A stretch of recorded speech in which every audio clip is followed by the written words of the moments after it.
Chapter 1920.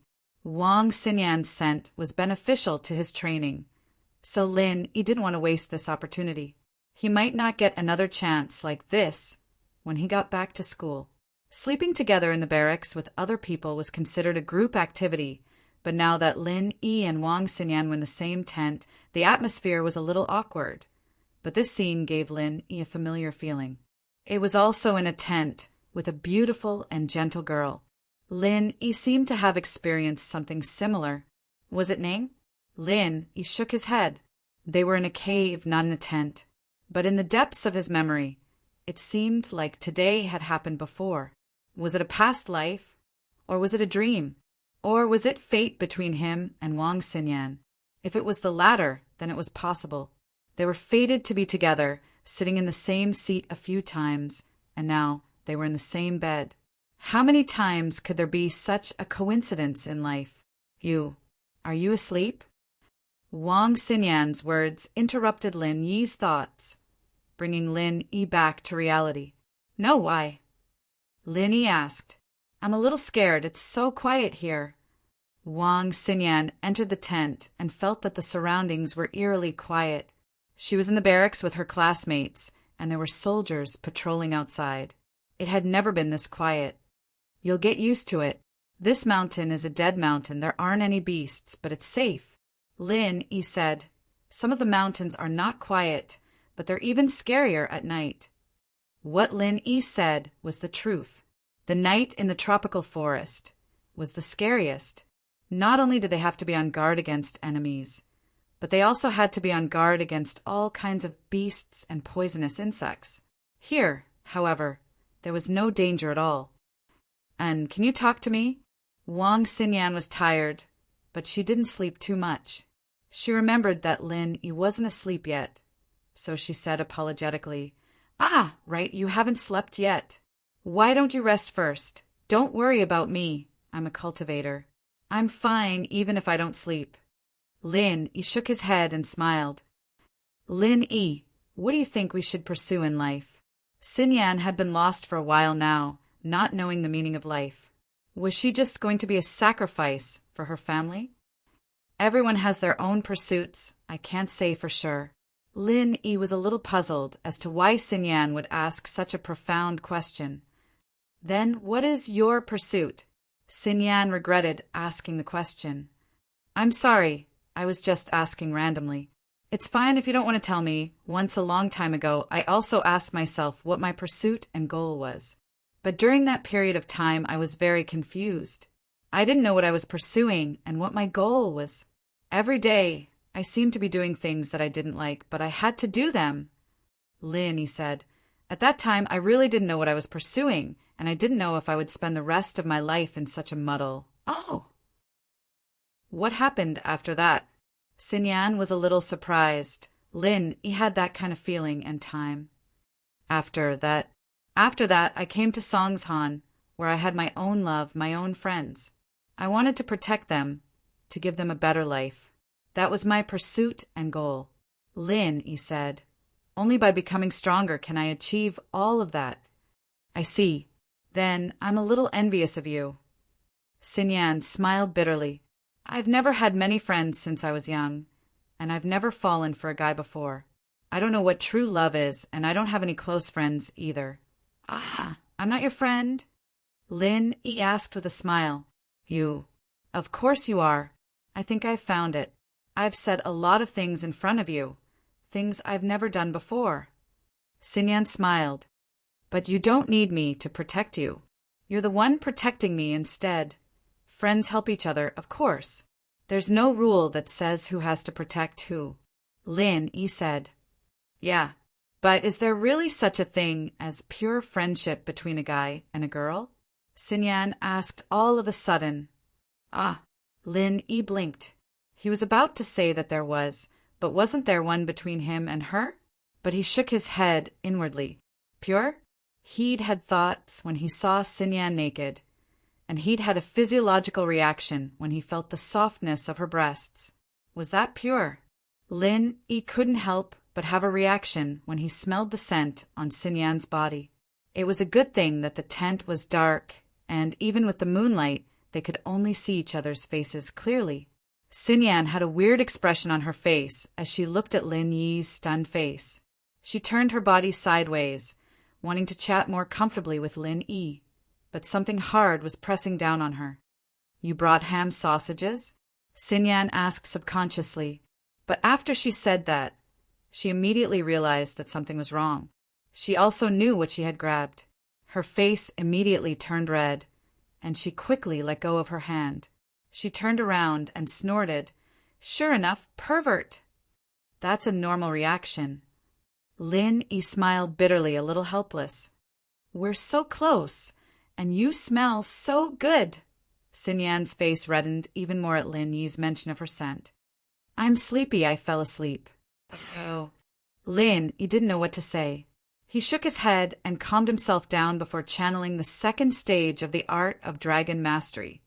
Xinyan waited for a while and felt a little apologetic when she saw that Lin Yi wasn't talking. She'd been in biology classes before, and she knew that this was a normal reaction from Lin Yi. He didn't do it on purpose, and it would have been a problem if he hadn't. But she didn't want to apologize, and so she fell asleep. Xinyan woke up in the latter half of the night.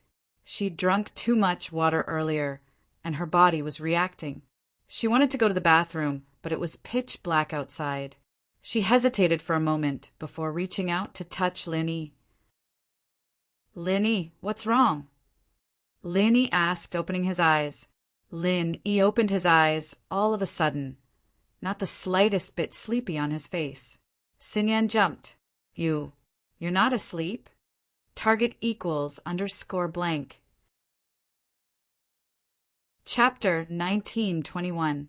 Oh, I'm resting. There aren't many people here. I'm afraid something might happen. Lin Yi said, not bothering to explain about his training. Other practitioners needed to sleep after all. Only the art of dragon mastery allowed him to train in the jade space without sleeping. Xinyan felt a little moved. Lin Yi didn't sleep because he was afraid of danger. Xinyan felt a little embarrassed at the thought. She'd called him a pervert before. If he was a pervert, why didn't he do something to her when she was asleep? I'm sorry, I shouldn't have called you that. Xinyan said. Called me that? Since when did you curse me? Lin Yi didn't know what Xinyan was talking about. Are you dreaming or something? No, it was before I slept. I called you a pervert. Xinyan said, a little embarrassed. Oh, it's nothing.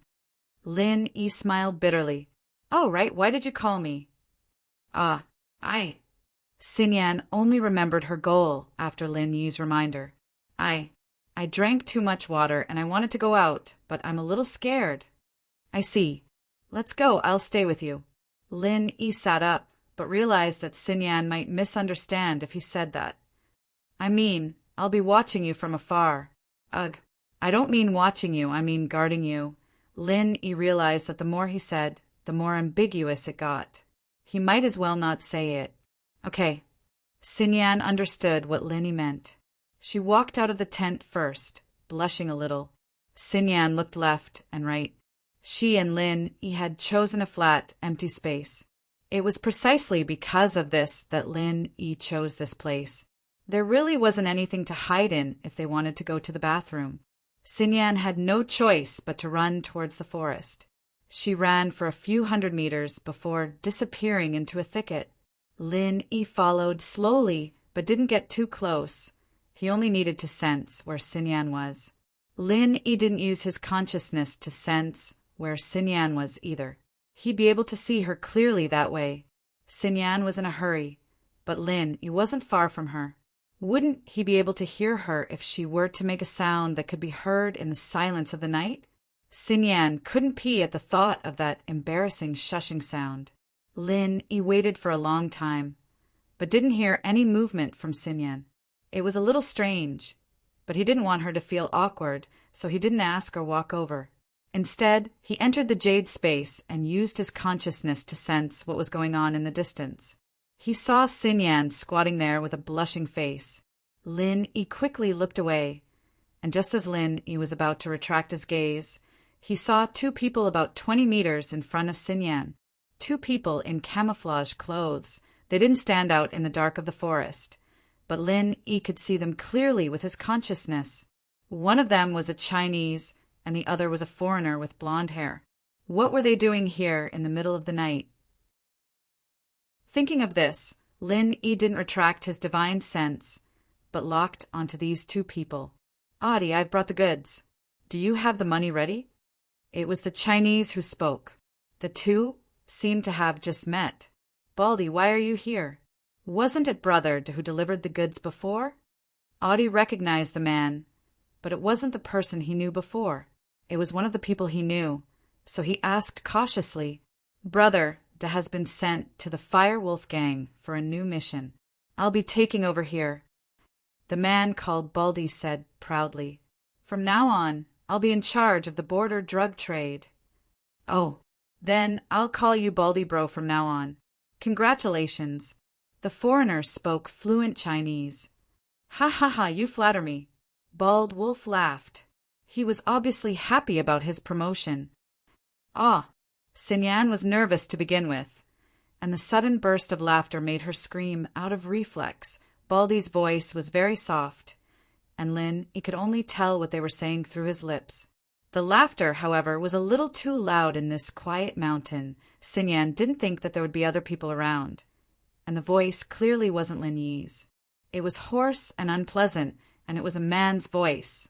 Xinyan screamed subconsciously, but someone covered her mouth before she could finish. Xinyan was even more shocked. She just heard the laughter, and now she was being kidnapped? But Lin Yi's voice rang in her ears. Don't worry, it's me. Xinyan relaxed when she heard it was Lin Yi. But now that she relaxed, all the pee she'd been holding came out. Lin Yi was kneeling in front of her, covering her mouth, and her pee was all over Lin Yi's pants. Xinyan was embarrassed, but she couldn't control herself. She wanted to dig a hole in the ground and hide in it. How embarrassing was this? She'd let Lin Yi see her upper body, and now he'd seen her lower body, and now she'd peed all over him? But although Lin Yi saw Xinyan pee all over himself, it was a rather romantic scene. But Lin Yi wasn't in the mood to peek. His attention was on the two people not far away. Lin Yi wasn't a nosy person, and what these two were doing here had nothing to do with him. But when Atiti mentioned Debro, it caught Lin Yi's attention. Wasn't Jiang Wen's brother and Jianda called Debro? Just when Lin Yi wanted to confirm if this Debro was in Jianda, the bald wolf's words confirmed Lin Yi's suspicions. Since the wolf mentioned the firewolves, then Debro had to be in Jianda. Since it was related to the firewolves and in Jianda, Lin Yi didn't mind creating some accidents for these two. They were people in gangs that had deep grudges against him. Xinyan's scream caught Atiti's attention as well, but it was dark on the mountain and he couldn't see far. Xinyan was squatting on the ground, and there were bushes in front of her. They couldn't see each other at all. What's that sound? Atiti asked. Is it the border patrol? Target equals _blank. Chapter 1922. That shouldn't be the case. I've already asked around. These days are the military training days for Donghai Industry University, and the border guards are using this mountain as a training ground. There's no way they would be patrolling at this time, Baldy frowned. Donghai Industry University's military training wasn't a secret, and Baldy didn't need to ask around to get the information. It was absolutely true. Then could it be that there are students training nearby? Audie asked. That's impossible. We, the Red Conches, have been doing this for years, and we know the range of the training every year. This place is too far, and it's impossible for the students to come and go in 2 days. Those students aren't us, so how could they walk this far? Baldy shook his head. Maybe we heard wrongly. There's an owl nearby, and it sounded similar to the sound just now. If the border guards were here, then it would be a gunshot. You and I wouldn't be able to stand here and talk. You're right. Audie nodded after not hearing any strange noises for a long time.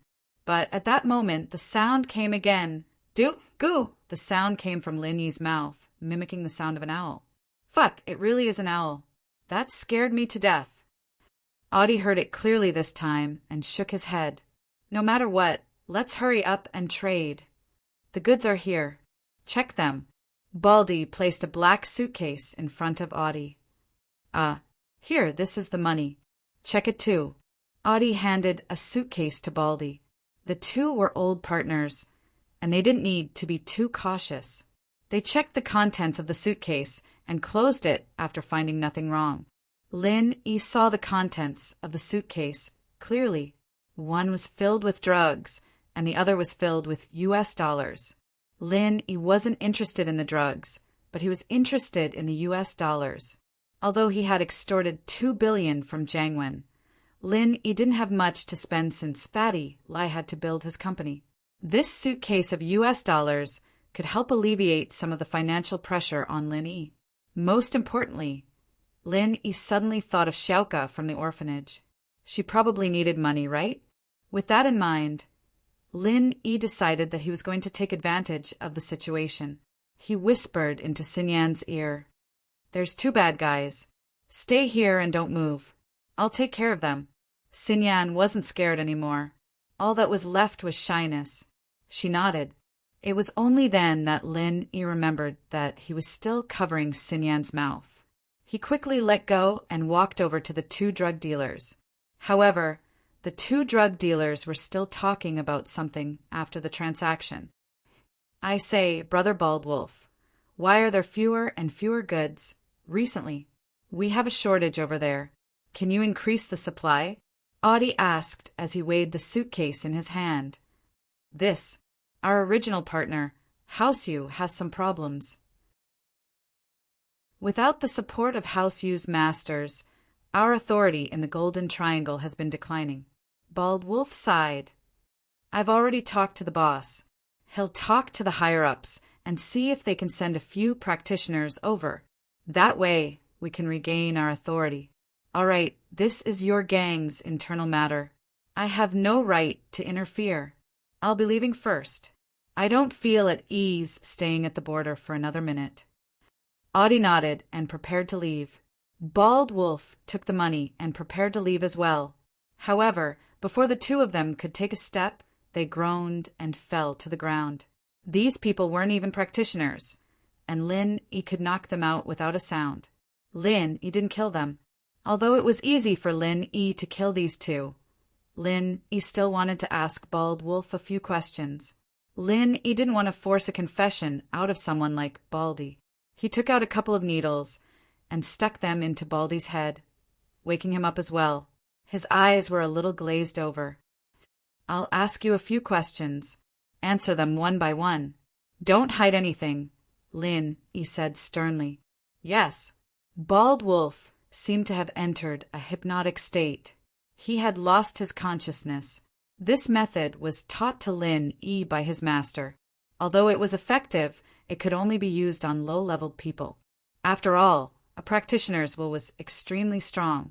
Even golden-class practitioners had strong spiritual power. Lin Yi couldn't hypnotize them with this method. However, this method was the fastest and most effective way to deal with such a small fry. However, after using it, there would be a certain side effect, which was that the person would forget a part of their memory. This memory varied from person to person. The shortest would be 1 day, and the longest would be 4 to 5 days. Therefore, they would not remember being hypnotized at all. Lin Yi planned on using the same method on the foreigner, making them forget what happened recently. That way, he'd be able to take the box of dollars without anyone noticing.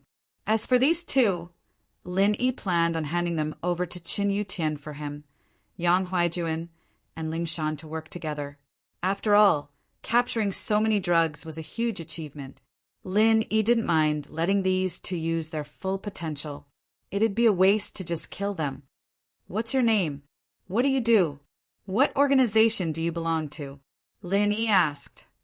"I'm Tu Lang, Baldwolf in the underworld. I'm in charge of the drug trade for Red Conches," Baldwolf said. "Where's the headquarters of Red Conches? How many people are there? Who's the boss? What's his relationship with the Fire Wolves?" Lin Yi asked. "The headquarters of Red Conches is overseas. I don't know where it is. The one in China is just a branch, Bald Wolf said. Bald Wolf said, the Red Conch branch is in Qing Run City. The first master is dead, and the second master has been arrested. Currently, the third master is in charge. I don't know the third master's name, because everyone calls him Third Master. Our Red Conches and the Fire Wolves are brother gangs. We help each other, but I don't know the details. Lin Yi was surprised by Bald Wolf's words. He didn't expect Red Conch's headquarters to be overseas. He didn't even know where it was. The one in China was just a branch. According to what he said, the big boss that Feng Tianlong killed was just a person in charge of Red Conch's branch. Red Conch's had a lot of resources. Is there a cultivator guarding the Red Conch? What's the highest level? Lin Yi asked. The third boss is a practitioner himself. He's at the peak of the late phase of the mystic class. Other than him, there's only one master at the early phase of the golden class. Bald Wolf said, Red Conch's business is with House U. All the masters are from House U. Target equals _blank. Chapter 1923. Lin Yi nodded. It seemed like this Red Conch's wasn't that strong. The strongest was only a mystic class. Of course, this was only the strength of the branch. No one knew how strong the headquarters was. But Lin Yi didn't suspect that he was lying. Putting aside the fact that he couldn't lie in this situation, just from what he said to Atiti, it was obvious that House U was destroyed and Red Conch's drug business was affected as well.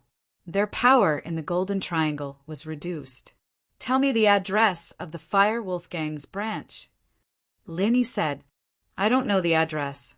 I'm just the person in charge of the drug business in Donghai. Every time I go to a meeting, it's the Conch Bar in Qing Run City. That's a small base for the Red Conches, Baldy said. Conch Bar. Lin Yi was surprised. These Red Conches were quite daring. They made a bar and called it Conch Bar. Weren't they afraid of being exposed? But Lin Yi thought that no one would connect this Conch Bar with the Red Conches. As the saying goes, the most dangerous place is the safest place. This was probably the case. Who else is in charge of the drug business? Lin Yi continued. It used to be Brother Da. We used to work under the third head. Even when we were working with House U, he was the one who handled the whole thing. Now that he's in charge, he's still the one in charge, Baldy said. Lin Yi's heart skipped a beat. It seemed like Armadillo's revenge was on this third head in charge. This guy was the mastermind behind House U's collaboration. No wonder there was no news from the second head in charge when they captured him. He wasn't in charge of the drug trafficking. All right, you can sleep now. Lin Yi had asked everything he needed to ask. If he asked more, Baldy wouldn't know. He had limited knowledge. He was just a small character. As for Atiti, Lin Yi did the same, but Atiti was a foreign gang leader. Lin Yi wouldn't be able to get anything useful out of him. Lin Yi wasn't interested in the gang at all. He let Atiti go back to sleep. After that, Lin Yi walked toward Xinyan. Lin Yi poked the two with needles. They wouldn't wake up for at least 2 hours. Xinyan's heart tightened when she heard footsteps. She was so nervous that she forgot to pull up her pants. She was just squatting there. She was afraid that something would happen to Lin Yi, but Lin Yi and the two were talking softly. Xinyan couldn't hear them, and she didn't dare stand up. Lin Yi, is that you? Xinyan said, suppressing her fear as the footsteps got closer. Yes, Xinyan, it's me. Lin Yi said as he walked up to Xinyan. What he saw stunned Lin Yi. Ugh, what's wrong? Xinyan stood up, pausing at the look on Lin Yi's face. A gust of wind blew past, and Xinyan realized that she'd forgotten to pull up her pants. Embarrassed, she quickly pulled them up. I forgot. Haha, I know. I don't think you're trying to seduce me. Lin Yi joked. You. Xinyan blushed. She knew that Lin Yi was joking. She quickly changed the topic. Right, Lin Yi, those people, they're knocked out. but I'm afraid we'll have to go back tonight. Lin Yi said. Oh. Xinyan nodded. All right, I've rested enough and my stamina is back. I'll contact Instructor Chin. Maybe we don't have to walk back. Someone's going to pick us up. Lin Yi smiled. Right, your pants. Xinyan said apologetically when she saw the wet patch on Lin Yi's pants. She'd puked on Lin Yi's pants, and now she'd peed on Lin Yi's pants. Did Lin Yi think she was a meddlesome girl? Oh, it's fine. There's no smell. I'll be fine after I dry it. Lin Yi didn't mind. Xinyan was embarrassed and didn't say anything else. At the foot of the mountain, in the SUV, a soldier in charge of monitoring the coordinates saw the blinking on the screen. He immediately reported to Qin Yutian, who was taking a nap. Captain Qin, we have a situation. Oh. Qin Yutian woke up immediately. He looked at the screen, but the blinking coordinates stunned him. It was Lin Yi and Wang Xinyan's coordinates. Qin Yutian thought that any of the students who participated in the field training could be in trouble. Only Lin Yi wouldn't be in trouble. Lin Yi was an Earth class. It would be unbelievable if a jungle like this could stop Lin Yi. But it just had to be Lin Yi's coordinates. If something happened to Lin Yi, it would be a huge problem. Qin Yutian didn't dare to underestimate it. He quickly ordered, "Get the rescue helicopter ready. I'll go check it out myself." Yes. A soldier on standby received the order and went to get the helicopter ready. Qin Yutian quickly got out of the SUV and walked towards the helicopter. However, Qin Yutian refused everyone else to get on the helicopter. He was going to fly the helicopter alone to get Lin Yi. If Lin Yi was in danger, ordinary people wouldn't be able to help. Qin Yutian was the strongest here, and it was the safest for him to go alone. Although it was useless for him to go if it was something even Lin Yi couldn't handle. Since Lin Yi sent out the signal, it meant that Lin Yi should be fine. To keep it a secret, Qin Yutian decided to go alone. The speed of the helicopter was much faster than walking. Soon, Qin Yutian got close to the coordinates. He saw Lin Yi's tent. There was an empty space near the tent, and Qin Yutian landed the helicopter without hesitation. However, what surprised Qin Yutian was that Lin Yi and Wang Xinyan were perfectly fine after he got off the helicopter. They were waiting for him at the tent, and under Lin Yi's feet, there were two strangers lying on the ground. He didn't know if they were dead or alive. Boss. Qin Yutian called Lin Yi boss when there were no outsiders around. Wang Xinyan looked at Qin Yutian in surprise, and then looked at Lin Yi. Instructor Qin called Lin Yi boss? What was going on? Although she was confused, she didn't ask. Yutian, there are 2 drug dealers here. They were trading, and I caught them. Lin Yi pointed at the 2 people on the ground. Chapter 1936. Back to school, what? Drug dealers? Qin Yutian's eyes widened in shock. He quickly ran over. Boss, what's going on? Why are there drug dealers here? It's like this. Lin Yi said and told Qin Yutian about the drug dealers. Of course, he left out the part about Wang Xinyan going to the washroom. I used silver needles to deal with these 2 people, and I asked around about the people behind them. They are from the Red Conch organization, but they will have temporary amnesia.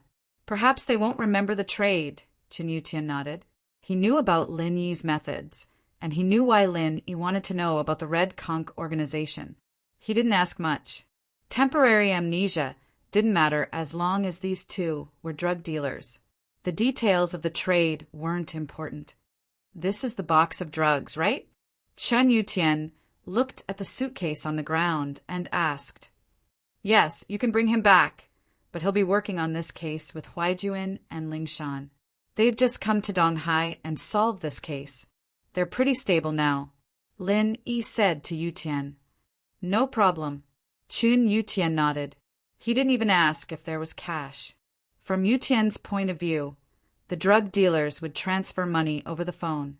Even if there was cash, he wouldn't ask if it was taken away by Lin Yi. Boss, why don't you and sis-in-law Xinyan take the helicopter back? Your mission is considered complete. and you caught 2 drug dealers. If it wasn't for you not wanting to be famous, you could get a lot of points for this contribution. So you guys are the first to complete the mission. Okay, I want to go back too.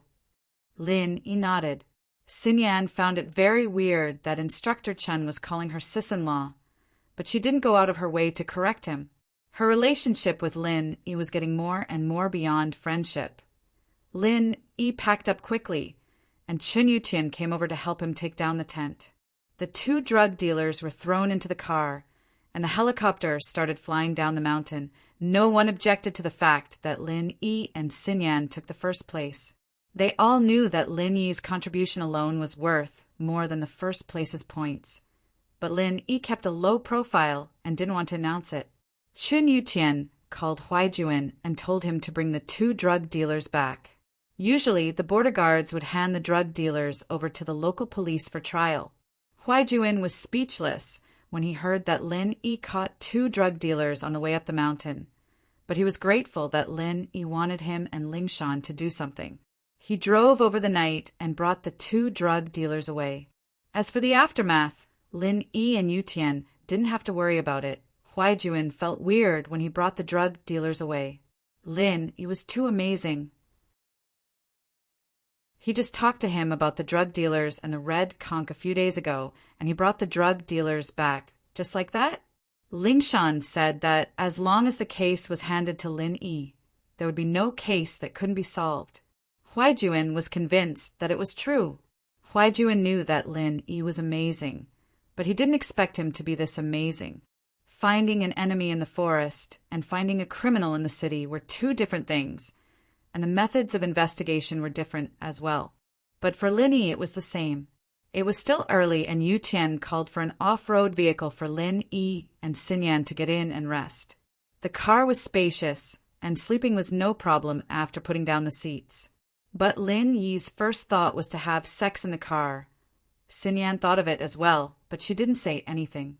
She knew her relationship with Lin Yi very well, and although they did flirt a lot, they were actually innocent because of the drug dealers on the mountain. The following faculties canceled the field training and moved on to the next step, the military boxing competition. After the military training, everyone returned to school, and the freshman party was about to begin. The freshmen's first semester wasn't very stressful. There were no specialized classes, and most of the time was filled with activities. Military training, freshman party, student council election, extracurricular club registration, sports day, art festival, and so on. The freshman party of the medicine faculty was a big problem every year. The programs at the gala were generally produced by majors, not by classes. Therefore, a major usually had at least 5 classes. At the very least, they could come up with a program. However, the pharmaceutical department only had 1 class, and the number of people in that class was very small. If they had to come up with a program, this problem would fall on the shoulders of every class monitor. Bai Weitua even made a bet with Zhang Duopan. Whoever got the highest score in the freshman party would be able to pursue Himeiwa, and whoever got the lowest score would be automatically eliminated. Big Brother Lin Xiaodao Shengji, can you help me think of a way? As soon as the military training ended and they returned to the dormitory, Bai Weitua was anxious. He hadn't thought about it before, but when it really came, he realized how difficult it was to organize a program. You sing well, go and sing a solo. Song Xiaodao said helplessly, we don't have artistic cells. Asking us to help you think of a way is equivalent to harming you. Solo. Bai Weitua shook his head. Although his singing was very good, it wasn't particularly outstanding. If it was in a party with fewer people, such as a junior high school art festival, it was still possible to get a place. But on a university campus where there were many talented people, a solo had no special characteristics, and it was very difficult to get a place. Moreover, Bai Weitua also knew that in the school, in the past freshman parties, it was usually a group program that won a place, not an individual program. As a freshman, being able to unite the group was a real ability, and individual ability was nothing. Then, let's sing a duet. If you can sing, then sing. If you can't sing, then just harmonize or lip sync. Ah, ah, ah, ah. Anyone can do it, Lin said. Ah. Bai Weitua was stunned, but really, Lin Yi's move was a good one. This was because Bai Weitua had also seen some celebrity concerts. The celebrity was the main host in the front, and there was a choir at the back to help harmonize or sing a small part. If he was the main singer, and then let the students in the class go up to harmonize, this could be considered a group program. Thinking of this, Bai Weitua's eyes lit up. Then let's do it this way. I'll go back and talk to the students. Target equals _ blank. Chapter 1924. Yeah, go get ready. I'll be heading out for a bit. Lin, you received a text from the miss, saying that Faubert was coming over. All right, Lin bro, go do what you need to do, Bai Weitua said as he prepared to contact his classmates. As Bai Weitua spoke, he was ready to contact his classmates. Everyone was in the same dormitory building, and it was also on the same floor. It was very convenient to contact them. Lin left the dorm and went to the car park.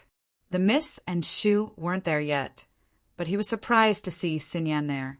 Xinyan had changed back into her old clothes, and Lin was still in his camouflage uniform. Xinyan was a little surprised, but then she remembered that she had spit on Lin Yi's pants. People might misunderstand if word got out, but wasn't there still her pee on his clothes? Xinyan's face reddened at the thought. Xinyan, what's wrong? Lin was a little puzzled. Why was this girl blushing when she saw him? She wasn't this shy even when they were sleeping in the same bed. And nothing. I need to go out and buy some stuff. Xinyan didn't hide anything in front of Lin Yi. She took out a car key and walked up to one of the cars. It was the same one she'd driven on the business street. Lin had seen it before. Book Ocean Pavilion Net. Buy stuff? Lin blinked. Was she going to buy stuff for the ladies? Why else would she blush? But Lin didn't ask. Are you going to the supermarket? Supermarket? Xinyan shook her head. No, I need to go to the hospital. I'm cold all over. I think I'm going to catch a cold. Xinyan didn't wear much during the military training, but she managed to persevere. She didn't expect to catch a cold when she got back to school. She wanted to go to the hospital as soon as possible. She didn't want to get sick right after school started. Cold. Lin said, then you don't have to go. I'll help you take a look. Lin was a doctor after all. Treating minor illnesses like this was a piece of cake for him. Wang Xinyan was his friend, so he didn't mind helping her out. As for the others, Lin wouldn't be so kind. Yes, you're a doctor. Xinyan suddenly remembered that Lin was a doctor. Back in the business district, Lin had quickly healed that fainted old man and helped her out. Moreover, when he was on the way to the military training, he got carsick and vomited. But Lin quickly cured him. Go to your car. Lin knew that the miss and Shu would be here soon, and it wouldn't be good if Xinyan got in the car. It would be better for him to get treated in Xinyan's car. Book C Pavilion Net. Okay. Xinyan nodded without hesitation. The two got into Xinyan's car, but this scene was witnessed by the miss and Shu, who were walking over from not too far away. Yao, the school forum said that Wang Xinyan and Shield Bro had sex on the roof. It's so cool, but shouldn't we do some damage? Yushu said. Meng Yao, on the other hand, had a dark expression on her face. The school's BBS seemed to be telling the truth, and not only that, it said that Lin and Wang Xinyan had sex in the gutter behind the barracks, and that Lin had put his hand under Xinyan's shirt on the way to military training, and that Xinyan had even helped him do it with her mouth. But these were all hearsay, and there was no proof. Meng Yao would rather believe these rumors because she didn't think that Lin was such a perverted person. She and Shu had lived with him for so long, and Lin hadn't done anything out of line. Even when they were naked, he didn't lose his mind. When he was with Tang Yin and Xiao Xiao, the most intimate thing he did was holding hands. He just met Wang Xinyan not long ago. How could he be this close? Shu, what sex? How is that possible? If he wanted to have sex, he would have done it a long time ago. Why would he wait until now? I think it's most likely Sinyan's pursuers who saw how close Lin, Yi, and Sinyan got and started slandering them. Meng Yao said, even if that's not the case, Sinyan's still one of the prettiest girls in the first year. It's normal for there to be rumors about her. It's not impossible for people to start rumors like that. Didn't that littlekin say the same thing about you and her? Didn't you get an abortion? Oh, you're right. Yushu nodded. She was about to say something when she raised her head to see Lin, Yi, and Wang Xinyan getting into a sports car. She exclaimed, Yao Yao, isn't that Shield Bro? Oh. Meng Yao's face turned green. She was just defending Lin Yi, and Lin Yi got into someone else's car. How could she accept this?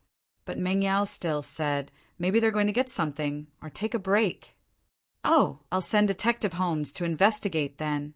With that, Yushu ran over to the scene.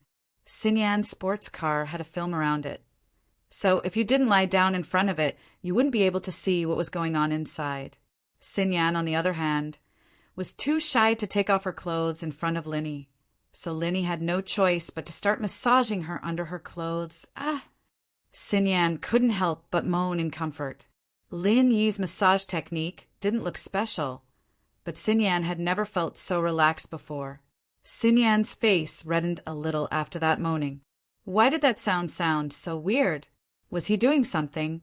But Lin Yi didn't seem to mind at all. He was still focused on massaging her. Sinyan, on the other hand, relaxed a little. She couldn't hold it in any longer and started moaning in comfort. Yushu couldn't see what was going on inside the car, so she could only lean her head against the car window and look inside. Sinyan's moans of comfort were heard before she could get a good look. She took a closer look and saw that Lin Yi's hand was moving around inside Sinyan's clothes, as if he was... Yushu was a little taken aback. Since when did Shield Bro get this good? She definitely let him touch her when she got back. Lin Yi was so focused on massaging Sinyan that he didn't even notice the person lying on the car side. They were in the school's parking lot, after all, and there shouldn't be anyone peeking at them, right? Besides, the Jade wouldn't give any warnings, so there shouldn't be any danger. Yushu was one of Lin Yi's teammates. Anyway, the Jade wouldn't give any warnings, even if it saw her coming. Yushu remembered her mission after a while, and quickly ran back to report to Meng Yao. Target equals _blank. Chapter 1925. What's wrong, Shu? Why is your face so red? Meng Yao frowned. Could it be that Lin Yi and Sinyan were doing something shameful in the car? Shield Bro was touching Sinyan in the car, and Sinyan was there. Book Ocean Pavilion Net. Yushu said, Ow. Meng Yao didn't know what to say.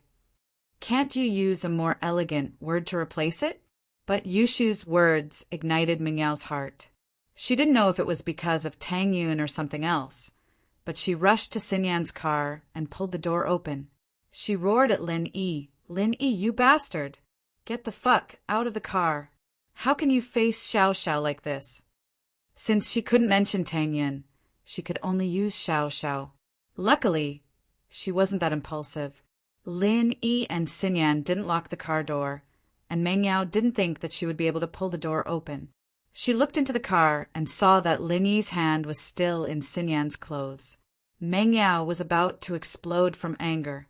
Could it be that the news was true? Yao Yao, what's wrong with you? Lin Yi paused as he looked at the furious Meng Yao, not understanding what was going on. Book Ocean Pavilion Net. Lin Yi didn't know what was going on, but Sinyan understood why Meng Yao was angry. She must have misunderstood that Lin Yi and her were doing something shameful here. She blushed and lowered her head, not daring to look at Meng Yao and the others. Shield Bro, you touched Sinyan in the car. Yao Yao's jealous. Yushu said, bullshit. Meng Yao glared at Yushu. I'm just feeling sorry for Xiao Xiao she's training, and you're here hitting on girls. Lin Yi finally understood why Meng Yao was so angry. She'd misunderstood him and Sinyan. Sinyan caught a cold. I'll give her a massage, so she doesn't need to go to the hospital for an injection. Lin Yi said, because there are many people outside. I chose to do it in the car. Lin Yi explained. Of course, this was only for Meng Yao. If it were someone else, Lin Yi wouldn't even bother explaining. Meng Yao knew that Lin Yi wasn't someone who liked to lie. If he said that, then it had to be true. He'd admitted it when he brought Tang Yun and Xiao Xiao back, and it didn't matter if Meng Yao wanted it or not. Lin Yi had done it, and he wouldn't hide anything. So, Lin Yi and Xin Yan were probably misunderstood by her. With that thought, Meng Yao calmed down and looked at Xin Yan. She realized that although Lin Yi's hand was inside Xin Yan's shirt, it was on her back. Xin Yan's bra was still on her body, and there were no signs of her pants being taken off or undone. It seemed like Lin Yi was really treating Xin Yan. I'm sorry. I misunderstood you guys. I was just worried about Xiao Xiao. I'm sorry. Book Ocean Pavilion Meow was a little awkward. It'd be fine if it was just Lin Yi, but the problem was that she'd misunderstood Xin Yan as well. The two of them weren't familiar with each other, and it wasn't right for them to make such a big mistake. Wang Xinyan didn't think that Meng Yao would apologize immediately after realizing her wrongdoing. This was out of her expectations. Although there was nothing going on between her and Lin Yi, letting a boy massage her body was a very ambiguous thing to do. She felt a little guilty. Xinyan would have never imagined letting a boy touch her body before, but it was so natural now that she was with Lin Yi. She felt like she was having an affair, as if she was a girl who didn't have any self-respect, and letting a boy touch her like that. Not only did she not feel conflicted, but it actually felt good. Xinyan knew that it was because of Lin Yi's skill in massaging, but it also proved that she didn't mind Lin Yi doing it. Even if Meng Yao were to scold her, Xinyan wouldn't say a word. It's nothing. I know Xiao Xiao too. I'm just good friends with Lin Yi. Xinyan explained subconsciously. And if that's the case, you guys can continue. Although Meng Yao felt that Lin Yi touching Xinyan's body was inappropriate, she didn't stop him when she thought that Lin Yi was treating a patient. After all, when she was poisoned, she took off her clothes and let Lin Yi treat her. And what was even more embarrassing was that she peed on Lin Yi's face. She and Lin Yi were even worse, but weren't she and Lin Yi friends?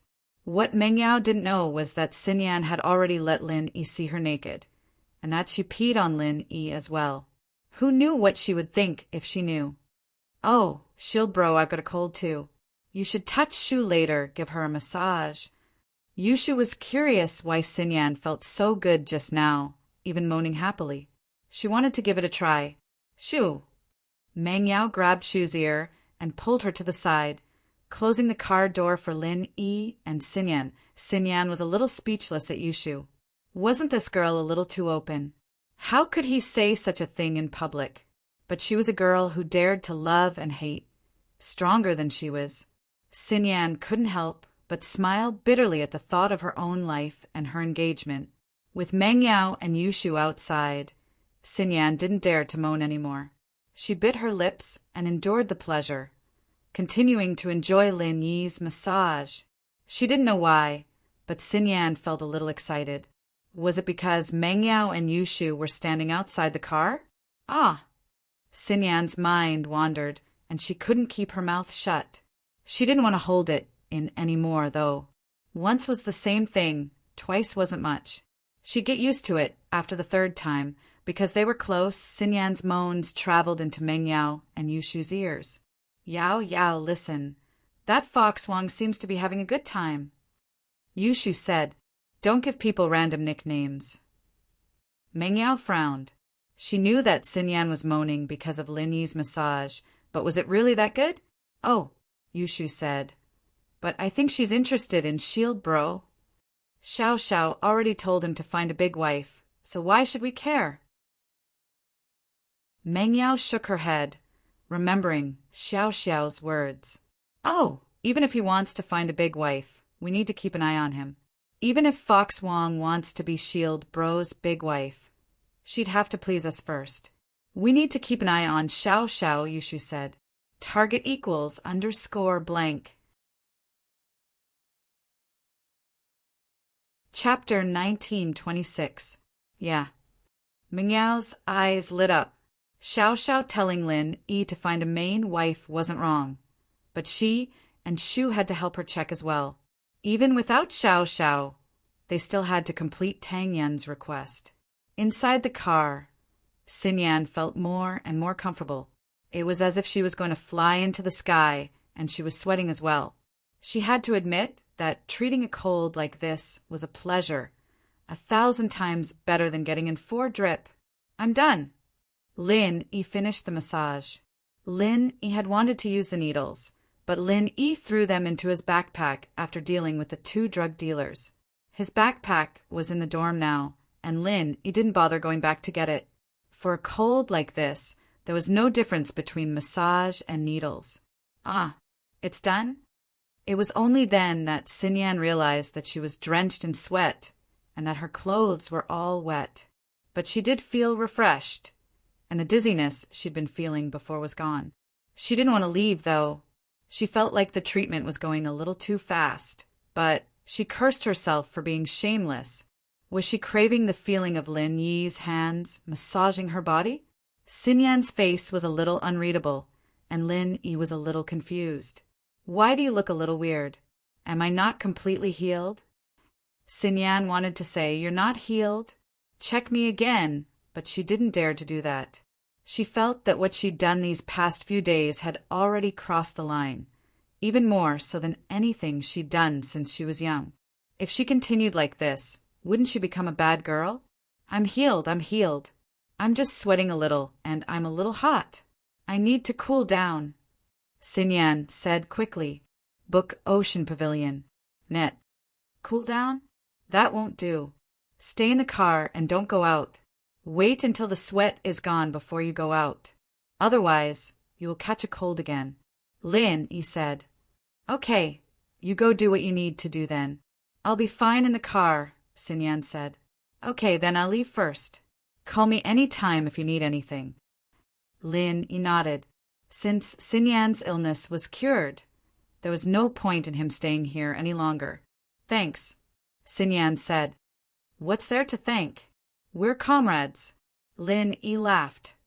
Yeah, we're comrades in arms, Xin Yan said with a smile. Yeah, she and Lin Yi were comrades in arms. What was there to be so particular about? Lin Yi got off the car and nodded to Miss and Shu. Okay, let's go. Okay. Faubert said that he's inspecting the market in Donghai.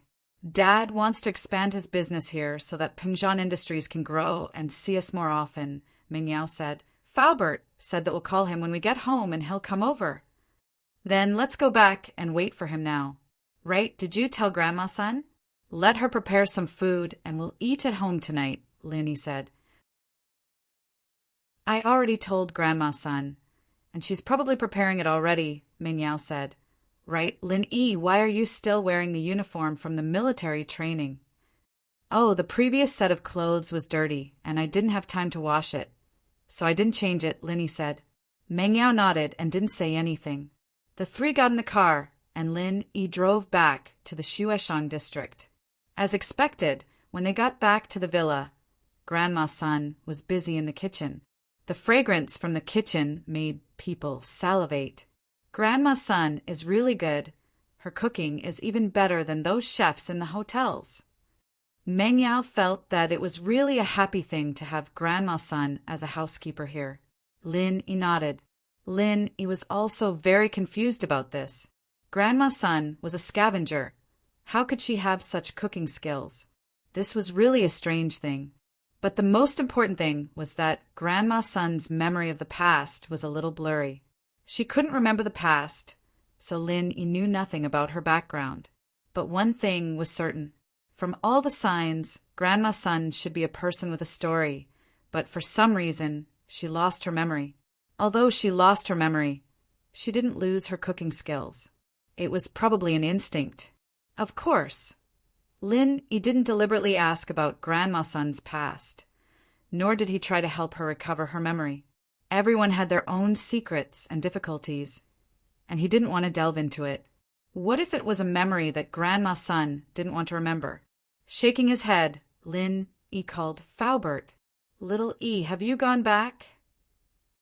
Falbert's voice came from the other side of the phone. Falbert, we're back. We're in the villa in the Shueshang district. Lin, he said, where are you? I looked at the location of a few buildings that are being sold and took some pictures. I'm going to discuss with Mr. Chu to see if it's a suitable place to set up a branch company in Donghai City. Falbert said it's almost done now. I'll go over now. And you can go to the villa area in the Shueshang district. My Jeep is parked outside the villa. It's that one, Linny said. Okay, I'll go over now. Falbert said. After hanging up the phone, Grandma's son came out with a plate of spicy chicken and placed it on the table. It was really delicious. It made people salivate at first glance. Mr. Lin, Miss Chu, when will the guests arrive? There are also a few hot dishes. It's better to eat them while they're hot. Grandma's son asked. They'll be here soon. They're not guests. They're all family. It's the housekeeper from Songshan City. Grandma's son, I told you before, Linny said. Ah. Grandma's son heard that it was Falbert. She suddenly blushed. She didn't know what to do. Just like that. From her point of view, Lin Yi just said it casually last time. She would forget about it after a few days. She didn't expect Lin Yi to bring it up again. Grandma's son didn't know what to do. She wasn't ready yet. It's just a meeting. There's no other meaning. Get to know each other first. You're both housekeepers. You need to get to know each other. Linny said. Yeah, Grandma Sunday Falbert is actually a very good person. Meng Yao also added. In fact, if Falbert and Grandma's son could be together, it would be a good thing. Not only would Falbert not be lonely, but Grandma's son would also have a companion. Plus, they were all family. There wouldn't be any problems. Target equals _blank. Chapter 1927. Shuhai Pavilion. Meng Yao didn't want to see Falbert stay single with her dad. Her dad's situation was different from Falbert's. Her dad left because her mom left, but Falbert's wife and daughter both died. How pitiful. Then, I'll continue preparing. Granny's son was too embarrassed to say anything else. She turned around and went into the kitchen again. Not long after, the sound of a car came from outside the courtyard. Lin Yi Meng Yao and Shu guessed that it might be Falbert. They quickly went out to greet him, but it wasn't Falbert's car. It was a BMW X5M parked in front of the villa next door. Meng Yao glanced at the BMW X5M in surprise. Huh, did someone move into this house? Meng Yao asked as she looked at the BMW X5M in surprise. There was an empty villa next to the villa Lin Yi bought. It was the luxuriously decorated villa they bought the other day. Lin Yi Meng Yao and Shu only found out after they moved in. However, the villa wasn't sold on the day they bought it. They didn't expect it to be sold so soon. The person in the BMW was probably the owner of the villa. No matter what, since they were out, they couldn't just ignore their new neighbors. After all, they were going to live together in the future. So Meng Yao decided to greet them. It was a matter of politeness. As for whether they could get along in the future, that was a matter of the future. After the BMW X5M turned off, a beautiful girl and a shy boy got out of the car. Lin Yi frowned slightly. These two people were the brother and sister he met at the real estate agency that day. They wanted to rent a house. However, they actually rented a villa. But Lin Yi immediately rejected this idea. How could such a luxuriously decorated villa be rented out casually? After all, decorations would wear out with use. If this house was rented out for a few years, the cost of the decorations would be greatly reduced. The rent wouldn't even cover the cost of the decorations. So the only possibility was that this villa was for sale. These two siblings actually bought a villa. The difference between before and after was a bit too big, especially when the beautiful girl's eyes flashed when she was at the real estate agency. It was still fresh in Lin Yi's mind. Lin Yi didn't know this pair of siblings back then, so he didn't pay too much attention to the beautiful girl's eyes. But now that they were here and became his neighbors, Lin Yi frowned again. Was it a coincidence, or did they have other intentions? But Lin Yi was sure that he had never seen this pair of sisters before.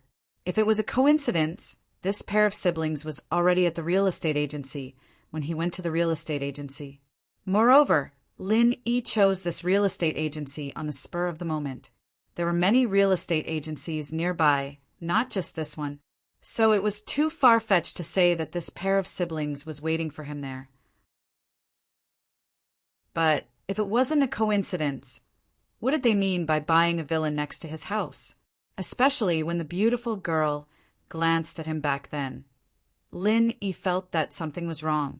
Of course, maybe that glance was because he brought two beautiful girls into the real estate agency and they wanted to buy a villa. Or maybe it was because they saw that he bought a villa, so they also bought a villa. They were a pair of rich siblings. In order to keep a low profile, they chose to rent a house. But when they saw their classmate buying a villa, they didn't care anymore.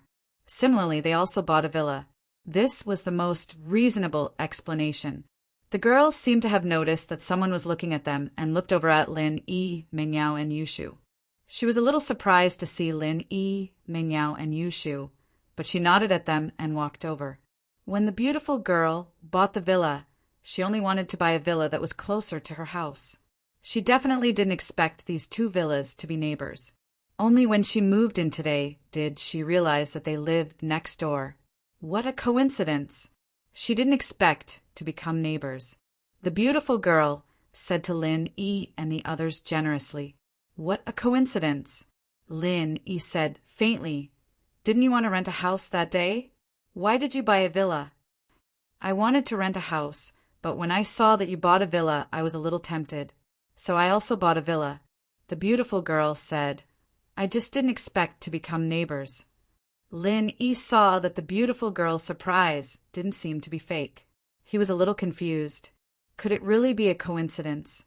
The beautiful girl's surprise was naturally not fake. She was surprised that the two villas were actually neighbors. So that's how it is. "You are also students of Donghai Industry University?" Lin Yi asked. "Yes, my brother and I are both students.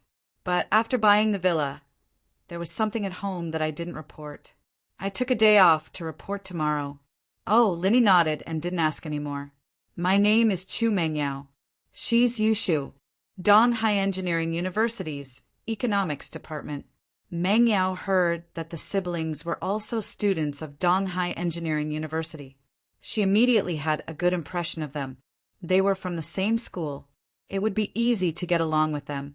She could even visit them when she had nothing to do. "Ah, you are from the Economics Department. What a coincidence. My brother is also from the Economics Department." The beautiful girl said, "I'm Han Jingjing. This is my brother, Han Xiaoqiao.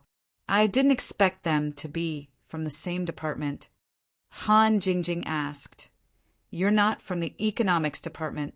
Han Jingjing said, "No, I'm from the Biology Department." Han Jingjing said, "It's just a small major. I'm afraid you haven't heard of the Medicine Department." Lin Yi frowned slightly. The Medicine Department was a bit too much of a coincidence. But after Lin Yi confirmed that the two were not practitioners, he didn't continue to ask. Some things were useless even if he suspected them. He could only wait and see. Mengyao was a little confused. Why would a girl apply for the Medicine Department? Lin Yi was also a Medicine Department. What a coincidence. "Ah, you too?" Han Jingjing looked at Lin Yi in surprise. "You also like to study herbs?" And Lin Yi nodded. "That's great. Let's learn more from each other in the future." "I like to study herbs too," Han Jingjing said happily as if she had found a confidant. But before Lin Yi could say anything, a Bentley drove over. It was Faubert's car. Lin Yi nodded at Han Jingjing. After hearing Han Jingjing and her brother's names, he was even more sure that he didn't know these two people. Even when he was on missions before, he had never heard of these two people. "Okay, we need to go tidy up the villa too," Han Jingjing said as she opened the trunk of the car and took out some blankets and daily necessities. It seemed like she was going to buy some things. To be continued. If you like this work, you are welcome to vote for me. Your support is my biggest motivation. Target equals _blank. Chapter 1928. This was one of the weakest points on the human body, and hitting it would cause a person to faint or even die. What Chi-Chi wanted to do was to hit it in one hit. Pum! A dull sound rang out, and Chi-Chi actually hit Naipeo's neck. Chi-Chi didn't dare stay long after the hit, and quickly retreated to the side. On the other side, Yubing wanted to keep the Zhuang brothers busy, but he realized that they didn't seem to have any intentions of doing anything. Evidently, they were very confident in Naipeo, but in Lin Yi's eyes, there was a flash of worry. After Chi-Chi hit Naipeo, he didn't seem to be affected at all, as if he wasn't affected at all. In the next moment, Lin Yi suddenly felt a strong wave of qi coming from his palms, rushing into his body and sending him flying. Lin Yi's body landed heavily on the ground, his organs churning, and he couldn't help but spit out a mouthful of blood. But as bad as it looked, his injuries weren't that serious. He'd used Naipeo's qi to fly out the moment he sensed that something was amiss. Otherwise, he'd be even more injured if he'd taken the attack head-on. You're not afraid of physical practitioners. Lin Yi wiped the blood from his mouth as he stood up from the snow, sighing. It seemed like his first plan had failed. Naipeo wasn't afraid of physical practitioners at all. You think I only know how to absorb qi from spiritual practitioners? Idiot. Naipeo looked at Lin Yi as if he was looking at an idiot. No wonder you came looking for trouble with me, so confidently. You thought you had a trump card to deal with me? You must have eaten too many stupid pills. Who told you that physical practitioners could deal with me? If I were to be defeated by a mere physical practitioner, then I wouldn't even need to show my face anymore.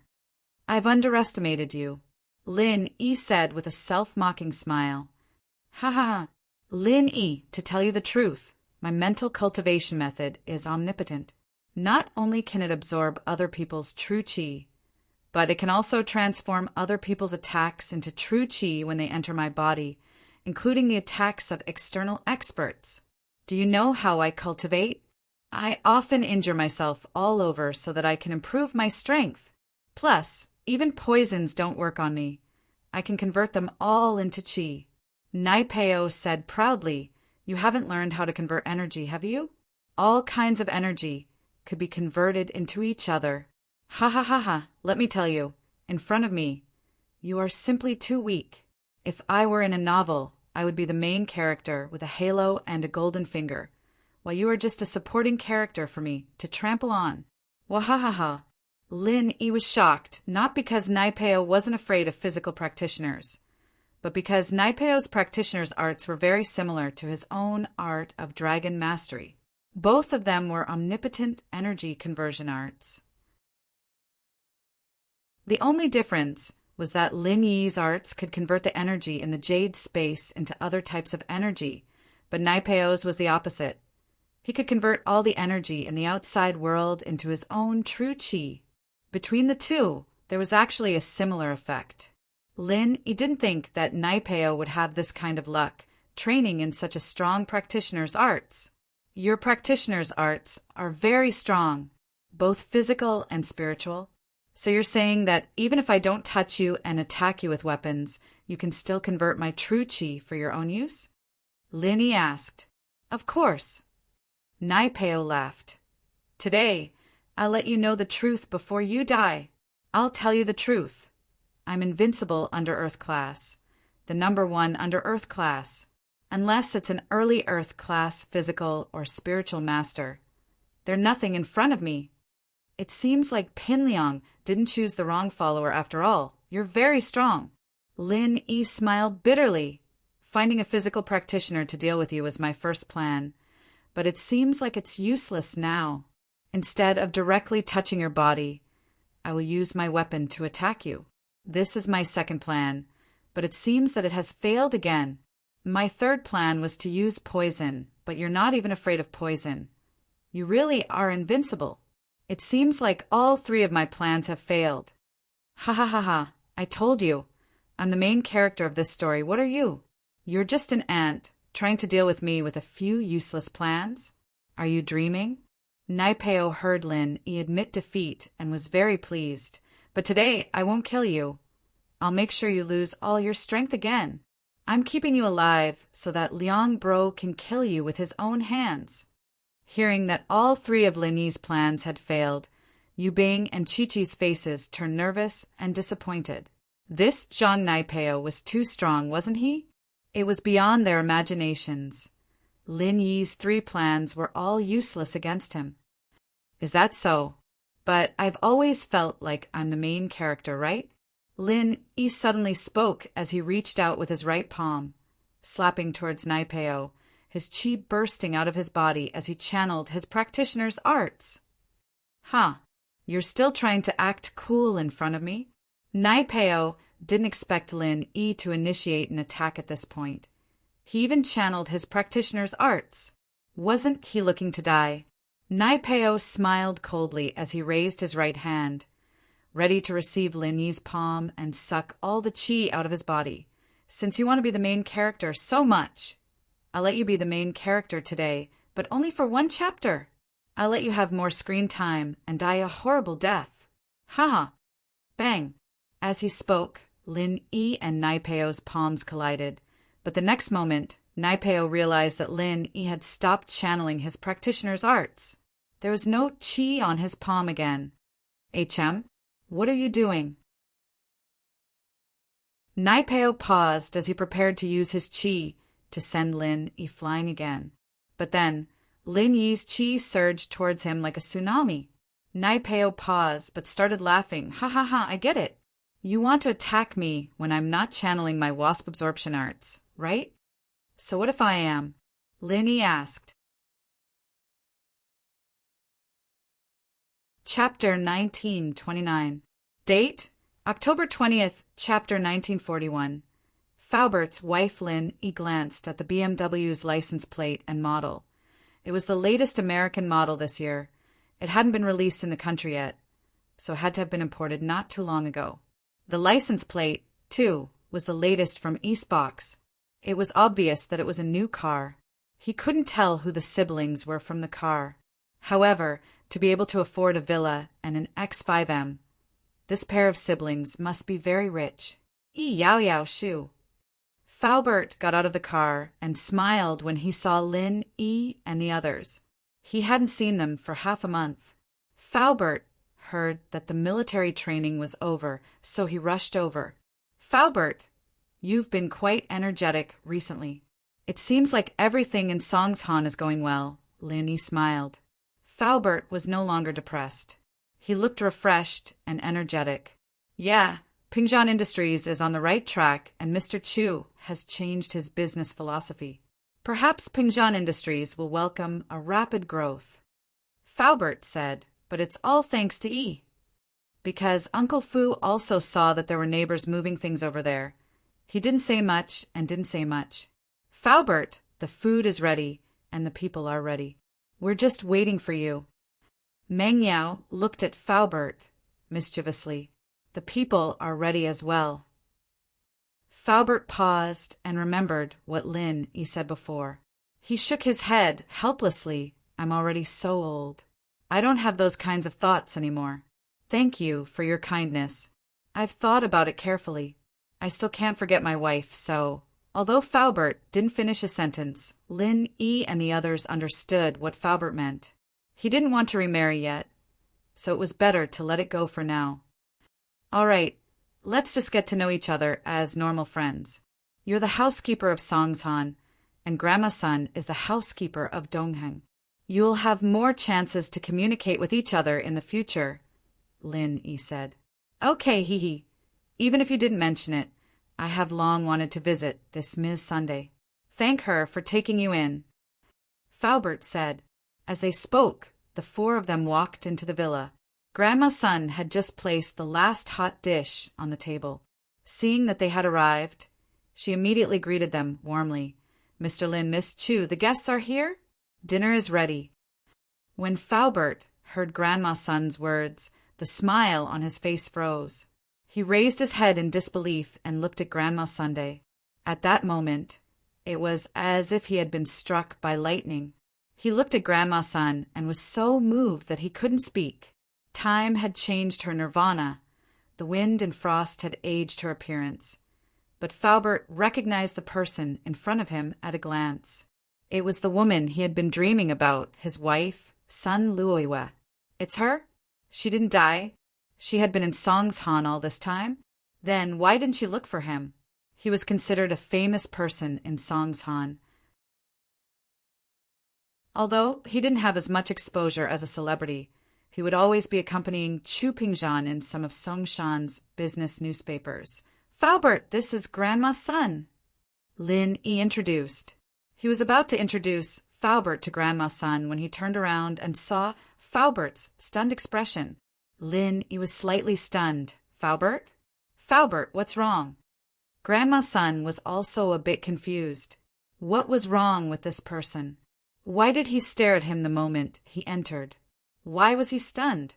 Although Grandma's son knew that she had dressed up for the past few days and had some charm, she was definitely not a great beauty. How could an old woman move a man's heart? Besides, she also knew Faubert's identity. It could be said that in Pingzhan Industries, Faubert was only below one person, but above tens of thousands of people. With this kind of identity, what kind of beauty couldn't he find? Why would he like her?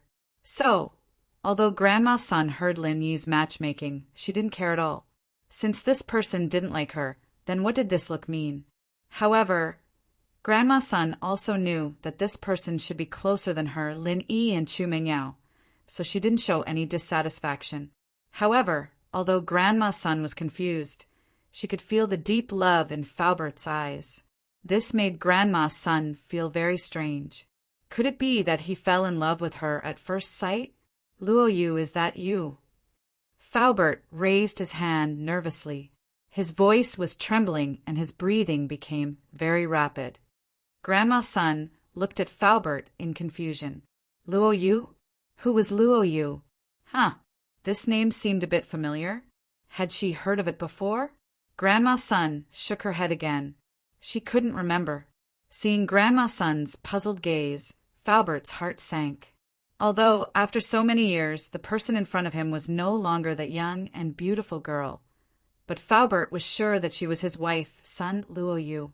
This was a feeling of closeness that came from the heart.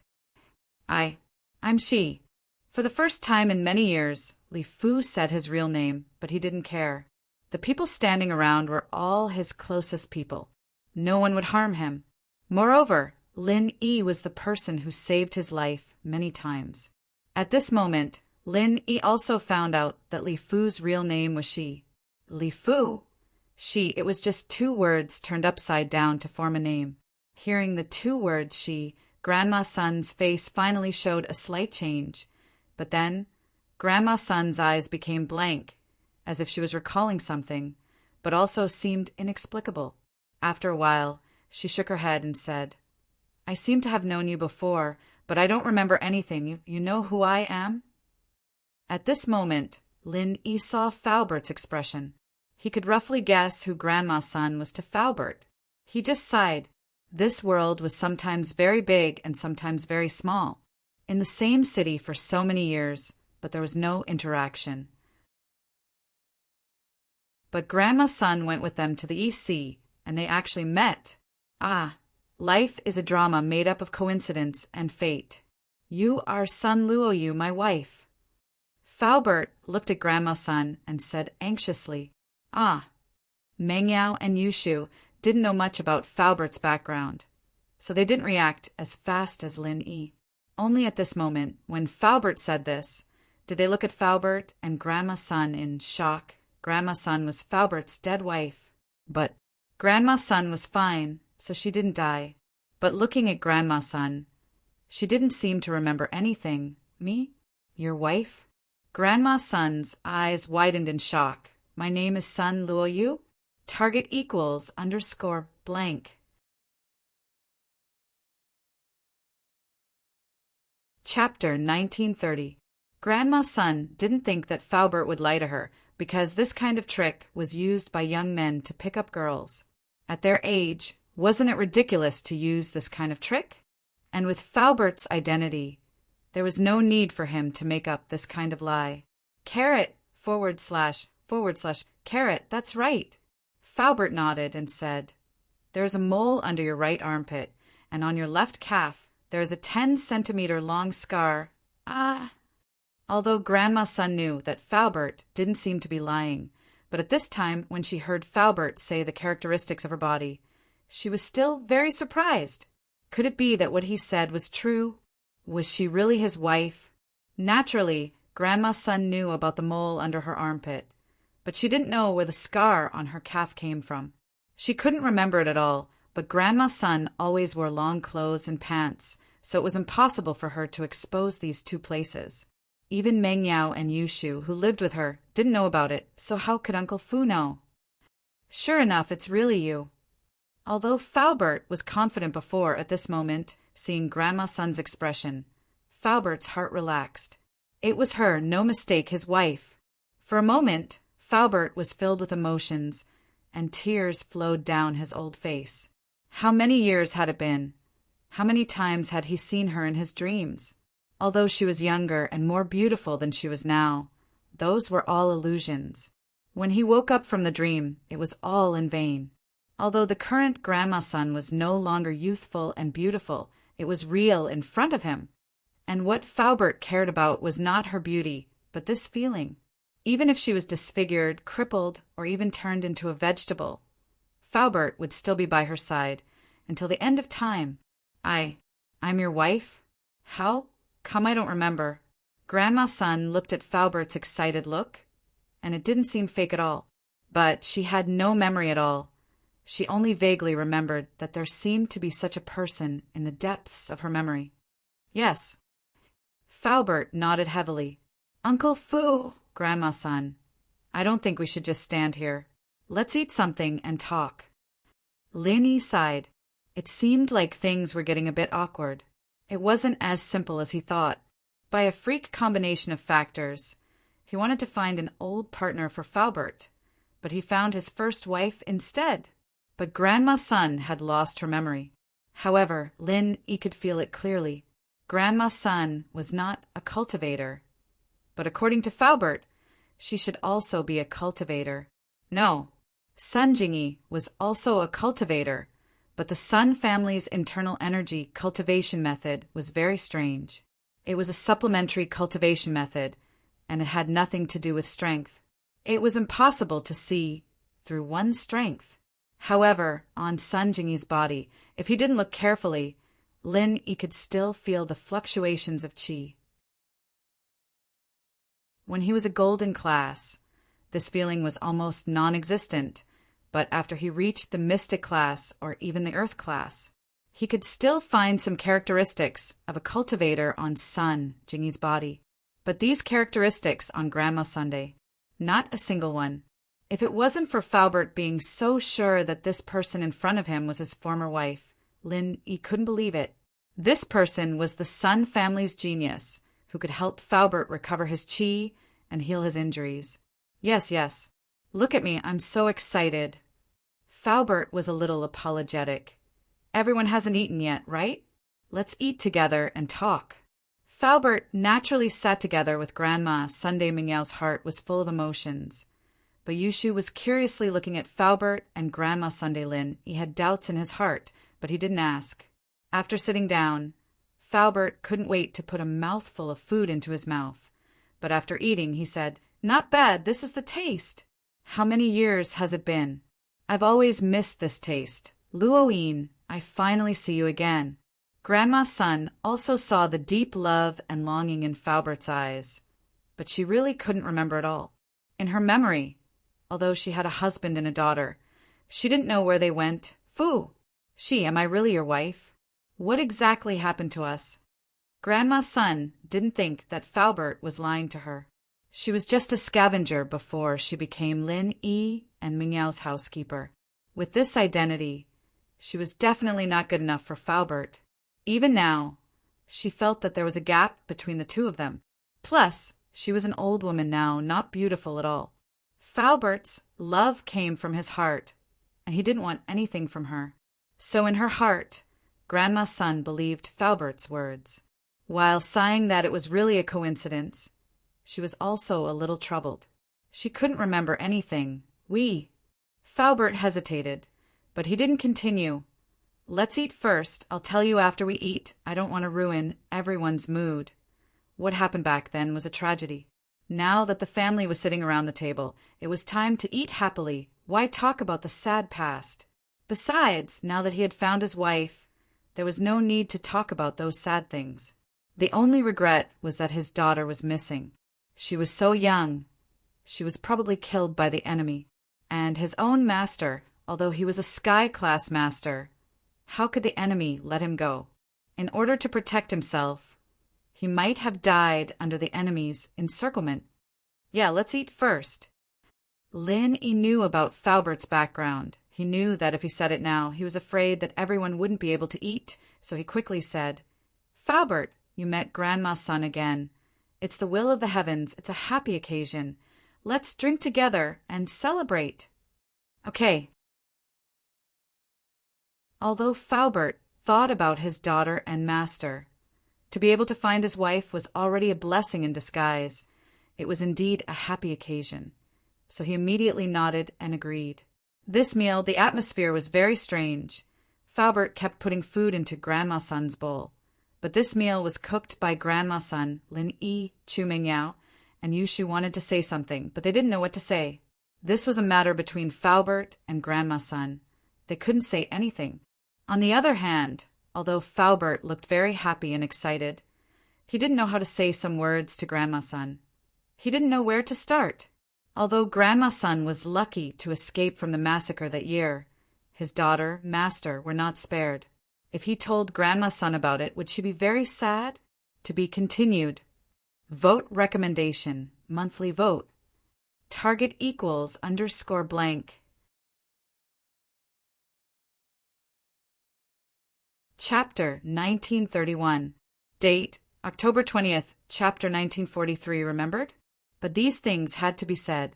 If he didn't say it, Falbert wouldn't be able to make Grandma's son believe that he was her husband. Even if Grandma's son did believe him, he wouldn't be able to hide it from her. Please remember, so Falbert tried to think of a way to express himself in a roundabout way to lessen Grandma's son's sadness. Falbert, Grandma's son, you guys must have a lot to talk about. How about this? You guys go to the room and talk alone. Yao Shu, and I will watch TV for a while. Lin said. The food was almost finished, and everyone looked like they didn't have much appetite. So Lin suggested, okay. Falbert had wanted to talk to Grandma's son alone for a long time. If it wasn't in front of everyone, Falbert wouldn't know how to say it. It wasn't that he wanted to hide it from Meng Yao and the others, but there were some things that he didn't know how to say. Mr. Fu. Come with me to my room, Grandma's son sighed. Grandma's son sighed. What happened today was too strange and she couldn't accept it. However, she could see that Uncle Fu didn't seem to be lying, but she couldn't convince herself to believe him. Son. Miss Sun, you don't need to call me Mr. Fu. My name is Li Fu now. You can call me Li Fu. Falbert didn't want to reveal his identity. He didn't want his enemies to find out. Okay. Mr. Li Fu. Grandma's son paused. No wonder she felt this name was familiar when Meng Yao sent the money. Li Fu Su. Wasn't this reversed? Could it be that the name she really occupied a large proportion in his heart? Walking into the room with Falbert, Lin Yi sat on the sofa. Meng Yao and Yushu sat down as well. Although the TV was turned on, all three of them were focused on Falbert. They didn't have the mood to watch TV at all. Yao sis, do you think Grandma's son is Falbert's wife? Yushu asked. It should be. Meng Yao said. I've never seen Falbert lose his composure like that before, and his eyes don't look fake either. There's no reason for him to lie. Oh, that's strange. Why doesn't Grandma's son remember Falbert? Could it be that she also took the forget? Jie. Yushu suddenly realized that Meng Yao was glaring at her with a murderous glare. She quickly shut her mouth.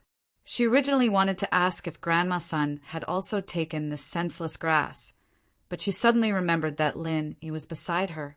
If she said it, then Lin Yi would definitely ask about it, and it would be hard to explain.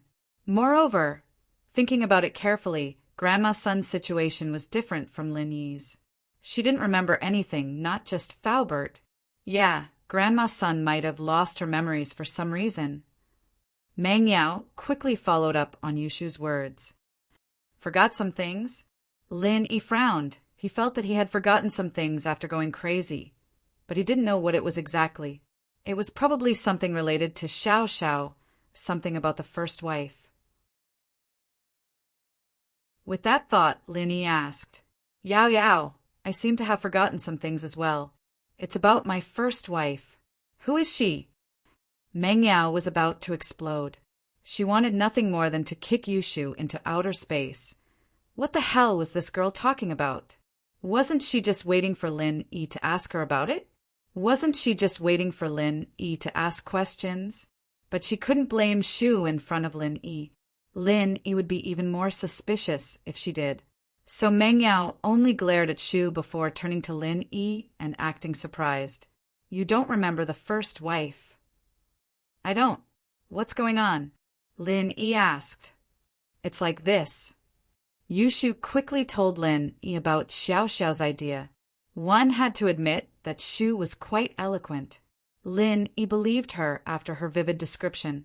So you're saying that I didn't like Xiao Xiao, that's why I took her in as a small wife, and she agreed to let me find a first wife. Lin Yi thought about it. He and Xiao Xiao didn't really have a good relationship. The girl was always messing with him, and he'd messed with her a couple of times. He only got together with her because he heard that she was sick. Then, what Yushu said was possible. And with Xiao Xiao's personality, she was always encouraging him to play with her. So what she said was true. So he didn't have a first wife and he was just looking for one? If that was the case, then it made sense. But why did he feel like it wasn't complete yet? That's right, that's it. Yushu said, the truth is, Yao Yao and I didn't know that Xiao Xiao had a terminal illness, so we kept pushing her aside. I said that Yao Yao and I could play 3P with you, and Xiao Xiao didn't like it. So she wanted you to find a first wife to play 3P with us as well. Meng Yao didn't know what to say, but she let Yushu continue. After all, Yushu's story made sense, and Meng Yao didn't know what to say. And then, Lin Yi nodded. What Yushu said seemed to be in his memories, and something like that did happen before.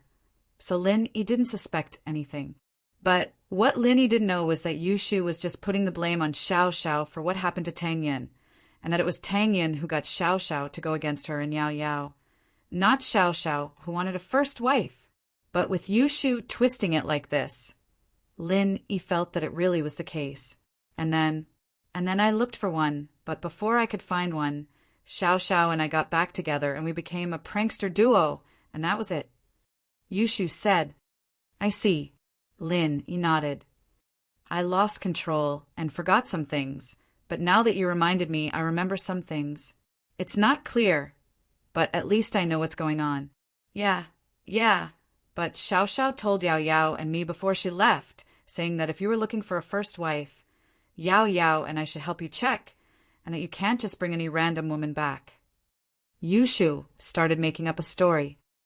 Target equals _blank.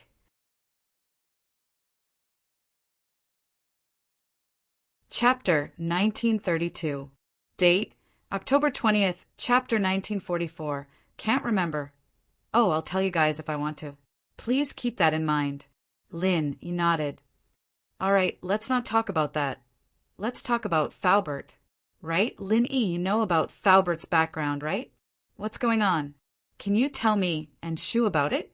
Meng Yao was afraid that Lin Yi would start asking questions again, and so she quickly changed the topic back to Faubert. She was also very curious as to what happened between Faubert and Grandma Sunday Lin. Yi obviously knew about it from his expression at the dinner table. All right, Lin Yi didn't have anything to do anymore.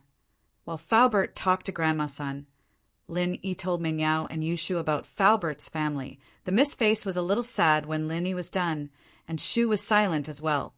The two were evidently affected by Faubert's tragedy. Lin Yi didn't interrupt them, and Lin Yi felt the same sadness when he heard Faubert's story. After a while, Meng Yao spoke up. I knew that Faubert had a sad past, but I didn't know it was this bad. Yeah, I didn't think that Faubert's daughter and his Shifu. Yushu was showing her true self now. Luckily, he found Grandma's son. That's a blessing in disguise. Yeah, as long as they can be together, they can spend the rest of their lives peacefully. Meng Yao nodded. But I don't know how Grandma's son lost her memories, and if she can recover them? Yushu said. Meng Yao was so pissed that she wanted to kick Yushu's chubby boobs to death. What the hell was this about amnesia again? Lin Yi, your medical skills are superb. Do you have a way? Meng Yao changed the topic to Lin Yi's medical skills, not giving Lin Yi much time to think. I'll give it a try. Lin Yi couldn't guarantee anything. He would check it later. Not long after Lin Yi finished speaking, Faubert and Grandma's son pushed open the door and walked out. Lin Yi saw that although Faubert's face was filled with relief, there was also some distress. Grandma's son's face seemed to be filled with sadness and confusion. Faubert, how is it?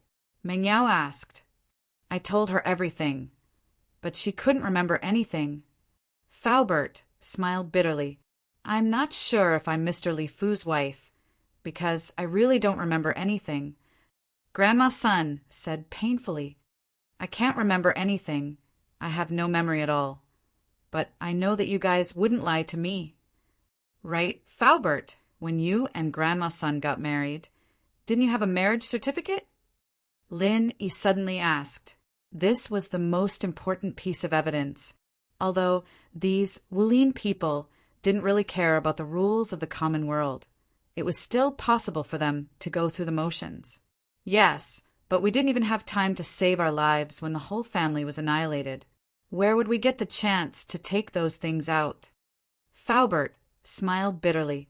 My identity as Li Fu was also registered by Mr. Chu. But there should be a record in the civil office, right?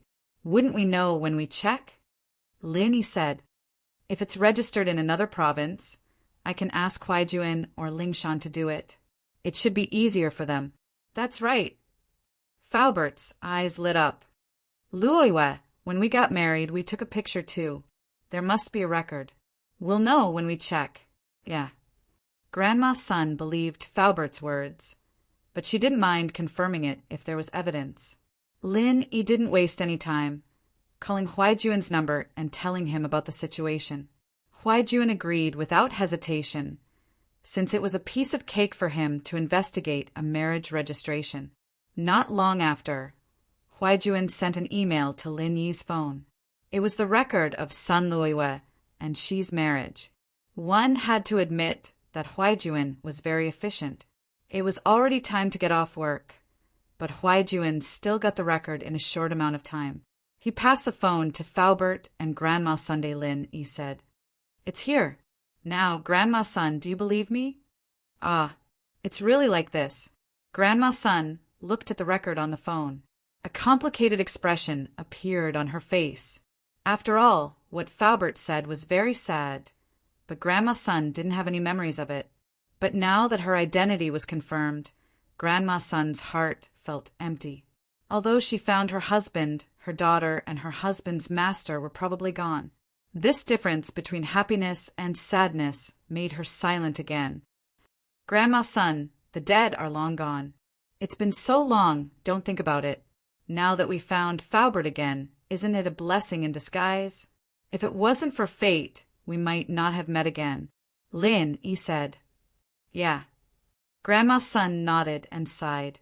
She felt a little better. So, I was a practitioner and a member of the noble house, son? Of course. Faubert nodded. But now Grandma's son's eyes showed a trace of confusion again. This feeling of not remembering anything was very depressing. She tried her best to remember the past. If she could remember the past, then she might know some things that Faubert didn't know, and that was the whereabouts of her daughter and master. If she didn't know these things, then it would be fine. But since she knew, Grandma Sun was naturally very eager to know the answer. She frowned, as if she was trying hard to remember something, but to no avail. No, I still can't remember. I don't remember anything. There are some vague impressions, but I don't know what they are. Grandma Sun, are you remembering? Linny asked. Yes, if you can remember what happened in the past, maybe we'll have some clues about your daughter and master. You can also know a little about your enemy. Grandma Sun nodded and said, Grandma Sun, let me help you check it. He didn't know what Grandma Sun meant. Although he wanted to help, if Grandma Sun didn't want to remember the tragic past, then he wouldn't interfere. That was because it was not a happy thing for anyone. It would only make them more depressed and sorrowful. But Grandma Sun clearly wanted to remember what happened in the past and find some clues. So he naturally had to find a way to help. Oh, target equals _blank.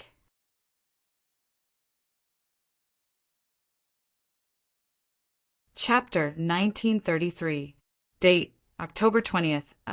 Chapter 1945. The Cause of Amnesia, Part 1. Right, Lin-E, you're a miracle doctor.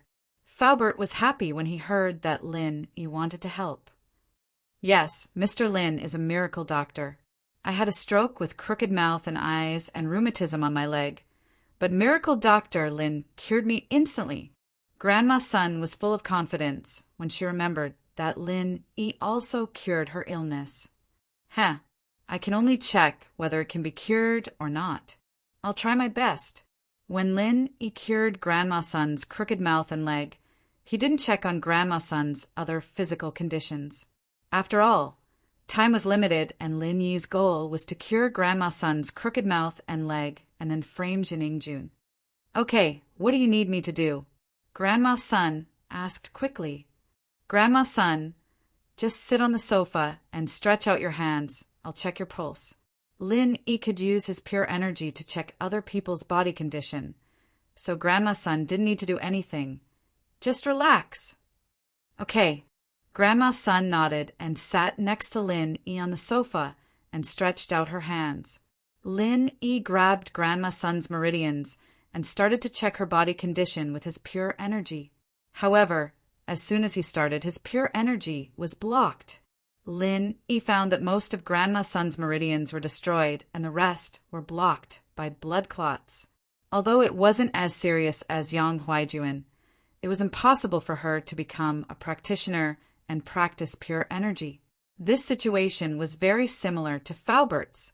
Faubert's meridians were also destroyed, and he couldn't practice spiritual arts. It was the same for Grandma Sunday. In that case, Grandma Sun's crooked mouth and lame leg should not have been caused by a stroke or rheumatism, but by the blockage of her meridians. Although the two were blocked meridians and the treatment was relatively similar, the cause of the formation was completely different. Lin-E didn't look at it carefully at the time, so he only cured Grandma Sun's crooked mouth and leg.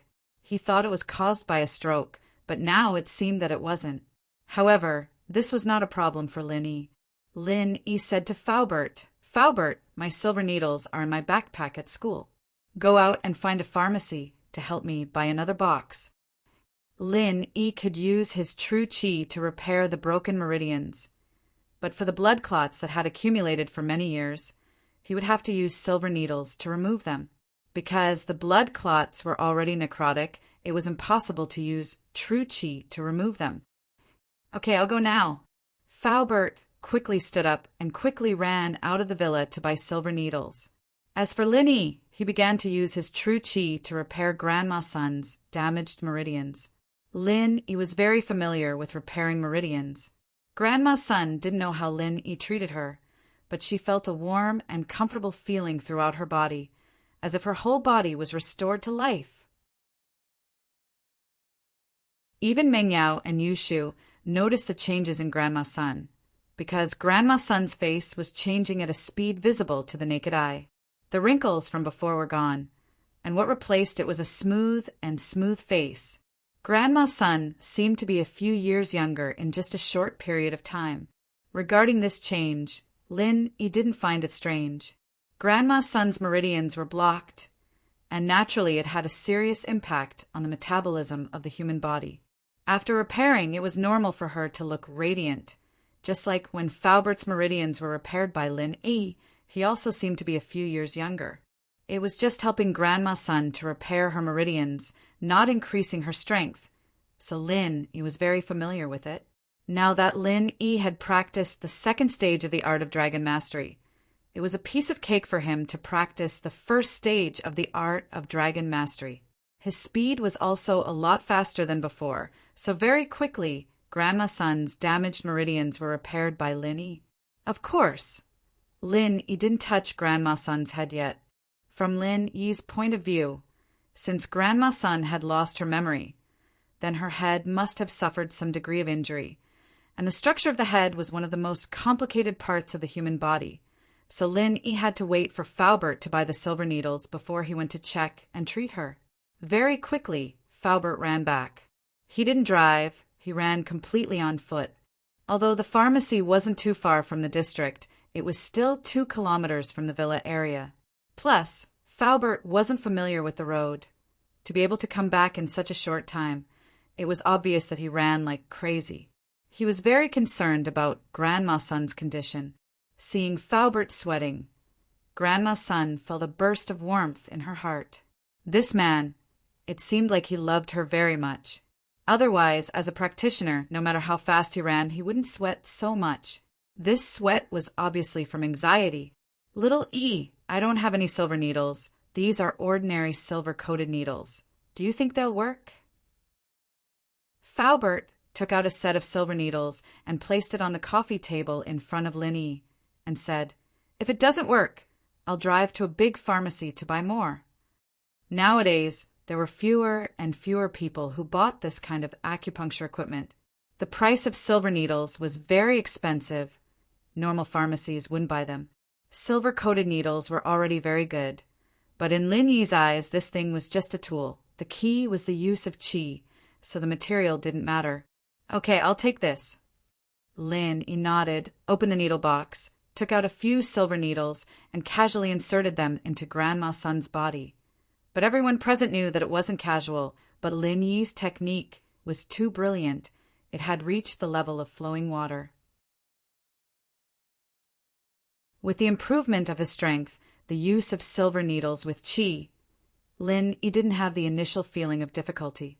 When he was treating Lu Jinhu, Lin Yi would be very tired after a set of acupuncture, but now, that feeling didn't exist anymore.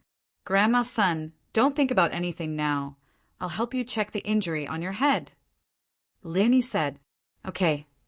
Grandma Sun quickly closed her eyes, not daring to think about anything else. And Lin Yi began to use qi to carefully check the condition of Grandma Sun's head. But as he probed deeper, Lin Yi let out a surprised cry, "Ha!" Hearing Lin Yi's exclamation, Faubert's face was slightly surprised, but he didn't dare to ask anything. He didn't know what happened to Lin Yi, so he could only carefully guard the side, waiting for Lin Yi's orders. The condition of Grandma Sun's head made Lin Yi feel very strange. It can be said that Grandma Sun's head was not injured. It was not like what Lin Yi thought. There was a blood clot pressing on the nerves or blocking the meridians, causing amnesia. Target equals _blank.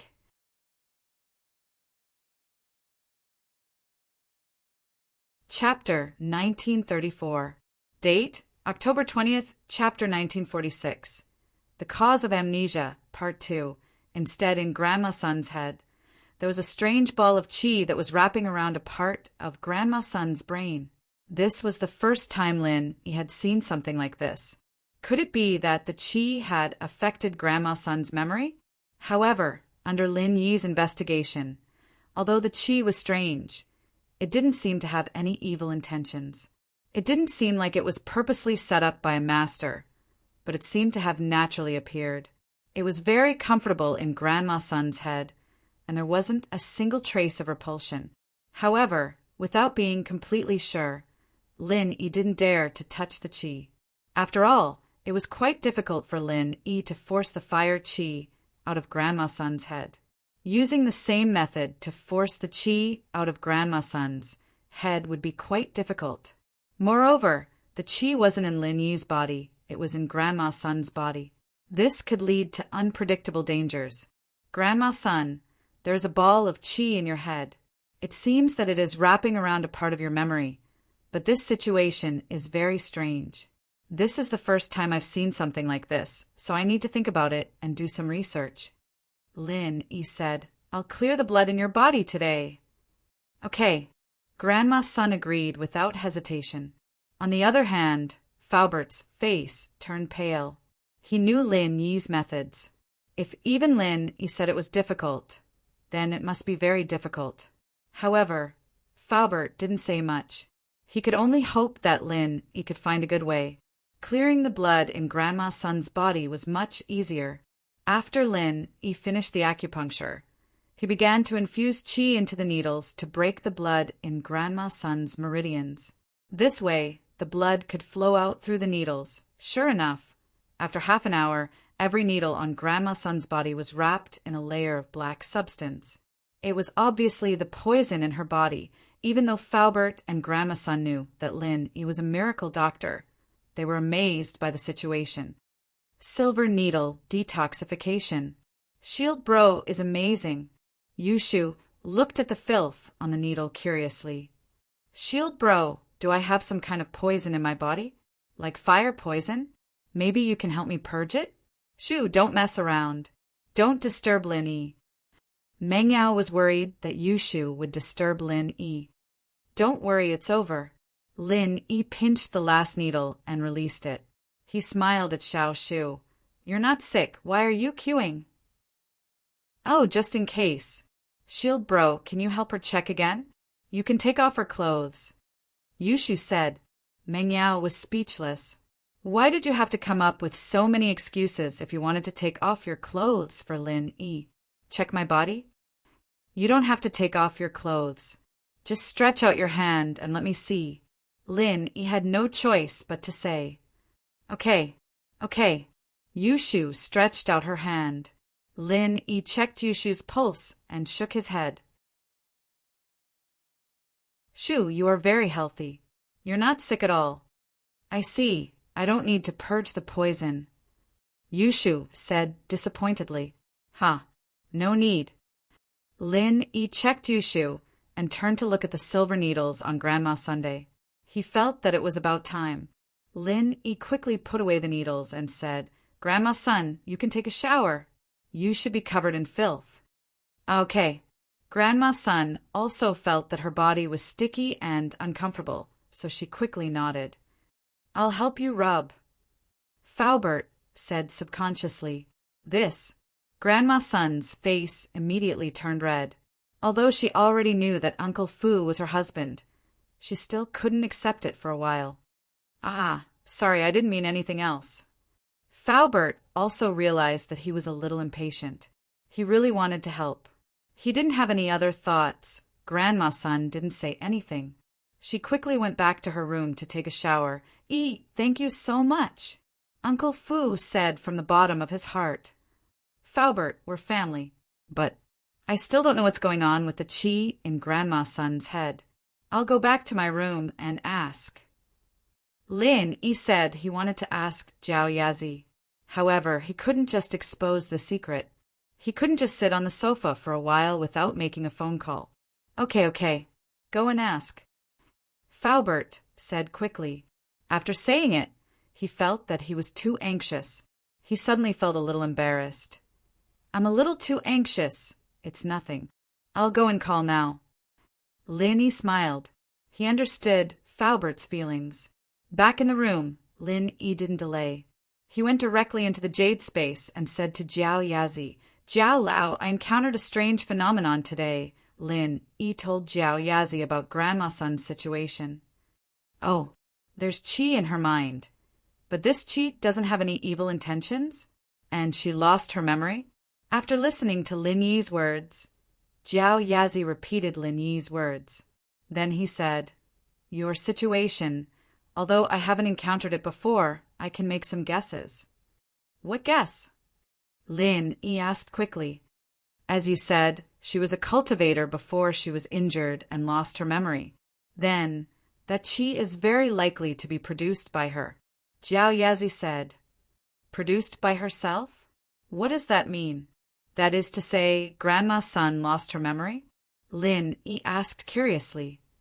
You can say that. Jiao Yazi said. This is a cultivator's instinct. Under certain circumstances, the body's potential is stimulated and the memory in the mind is wrapped with qi. Wrapping memory with qi? Why would she do that? Lin Yi was even more puzzled. There are two possibilities. The first is that when she encounters some kind of danger and her life is in danger, there is a piece of memory that she is reluctant to part with before she dies. This piece of memory will be wrapped by the true qi that stimulates her body's potential. This is the so-called magical reincarnation with memories. In my memory, a friend of mine who is a science geek once did research on reincarnation. This situation does not necessarily apply to cultivators. Even ordinary people may stimulate their potential at the last moment of their lives and wrap their precious memories in the stimulated true qi. Then, after they die, this set of memories wrapped in true qi will exist in the form of free electric waves. Target equals _ blank.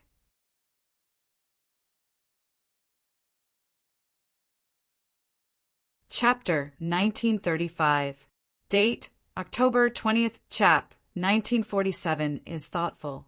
If someone's brainwave vibration frequency is similar to the vibration frequency of this memory, then it is possible that this brainwave will be attached to this person. This is also when some people suddenly discover that they have a lot of knowledge that they didn't know before, or the brainwave of this memory is strong enough to replace the original owner's thoughts.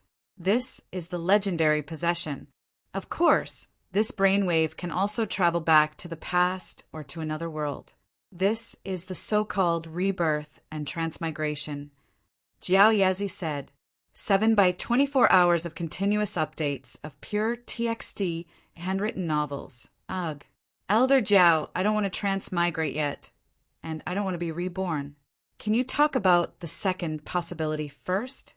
Lin Yi smiled bitterly.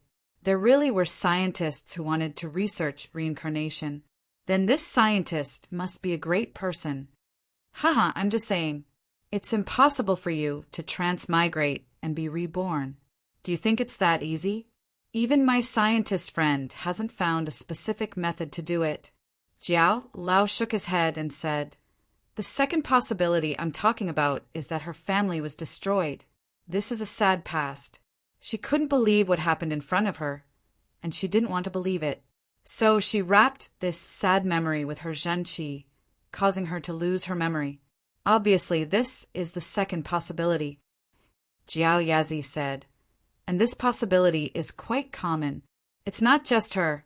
Other ordinary people will also have similar situations. This is commonly known as memory sealing. It's a person forcing themselves to forget a certain part of their memory. So, in other words, the zhenqi in Grandma Sun's head was produced by her? Lin Yi asked. 7 by 24 hours of continuous updates of pure TXT handwritten novels.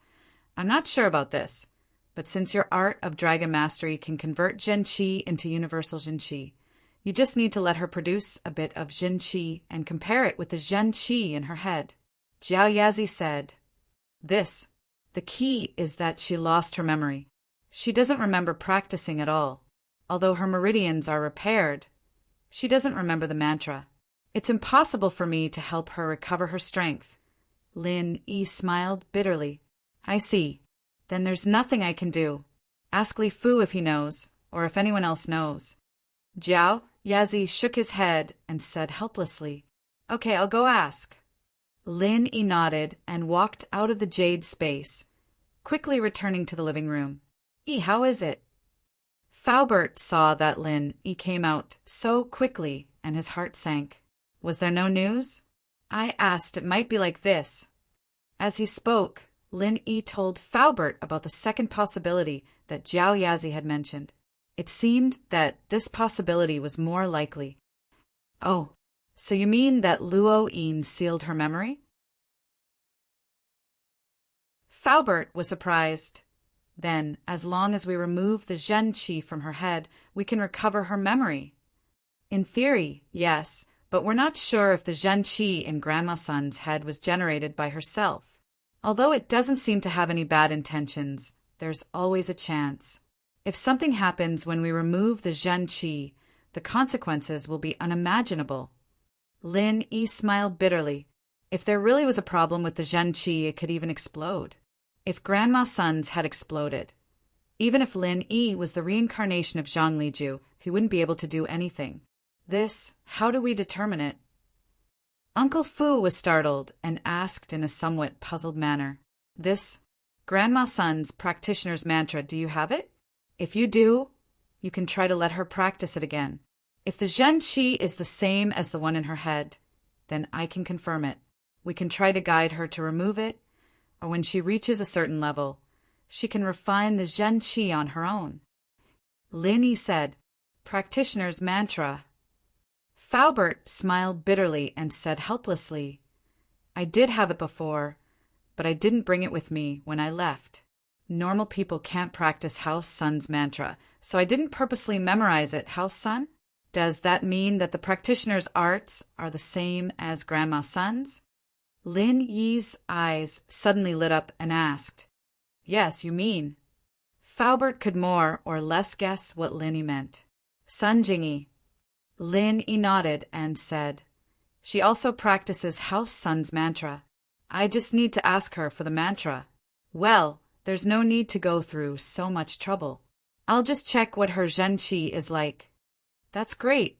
Faubert heard that he found a way and was very happy, but his face suddenly tightened and said, Oh, right, little Yi, don't tell anyone from House Sun that you found Sun. Luiwa. Oh. Lin Yi was slightly stunned, but he quickly figured out Faubert's concerns. Faubert, you're afraid that your enemies will get the news and come looking for you? That's right. Faubert nodded and said, Some things have to be guarded against. Although House Sun won't harm Luiwa, if the news is leaked, it won't be worth it. Okay, I won't say it. Lin Yi said. While they were talking, Grandma Sun had finished her bath and walked out of the room. But at this moment, Grandma Sun's skin, temperament, and appearance all had a qualitative change. Grandma Sun's skin became fairer and more lustrous. The wrinkles on her face disappeared. If she was an old woman before, now she was a beautiful young woman. This change made Faubert surprised and happy, although he wouldn't mind what Grandma Sun looked like, who didn't want their wife to be prettier. Faubert knew that this was all thanks to Lin Yi. Grandma Sun was also a practitioner, so after her meridians were opened, she would naturally look younger. This was a very normal thing. That's amazing, Yushu said in surprise. I didn't expect Grandma Sun to be such a beauty. I can't call her Grandma Sun anymore. I have to call her Aunt Sun. Grandma Sun obviously noticed the changes in herself. She was surprised and happy. Before, although Faubert showed his love, Grandma Sun felt that she was too old compared to him. But after Lin Yi treated her, her body changed drastically. You can call me whatever you want. I'm already used to it. Grandma Sun smiled and said, I didn't expect Mr. Lin to be so powerful. Lin Yi, can practitioners not age? Meng Yao asked thoughtfully. Shashu. Target equals _blank.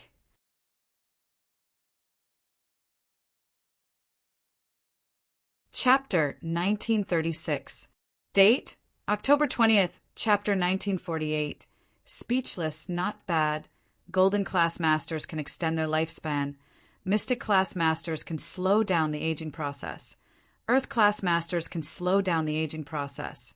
And Sky Class Masters can maintain their youthful appearance forever.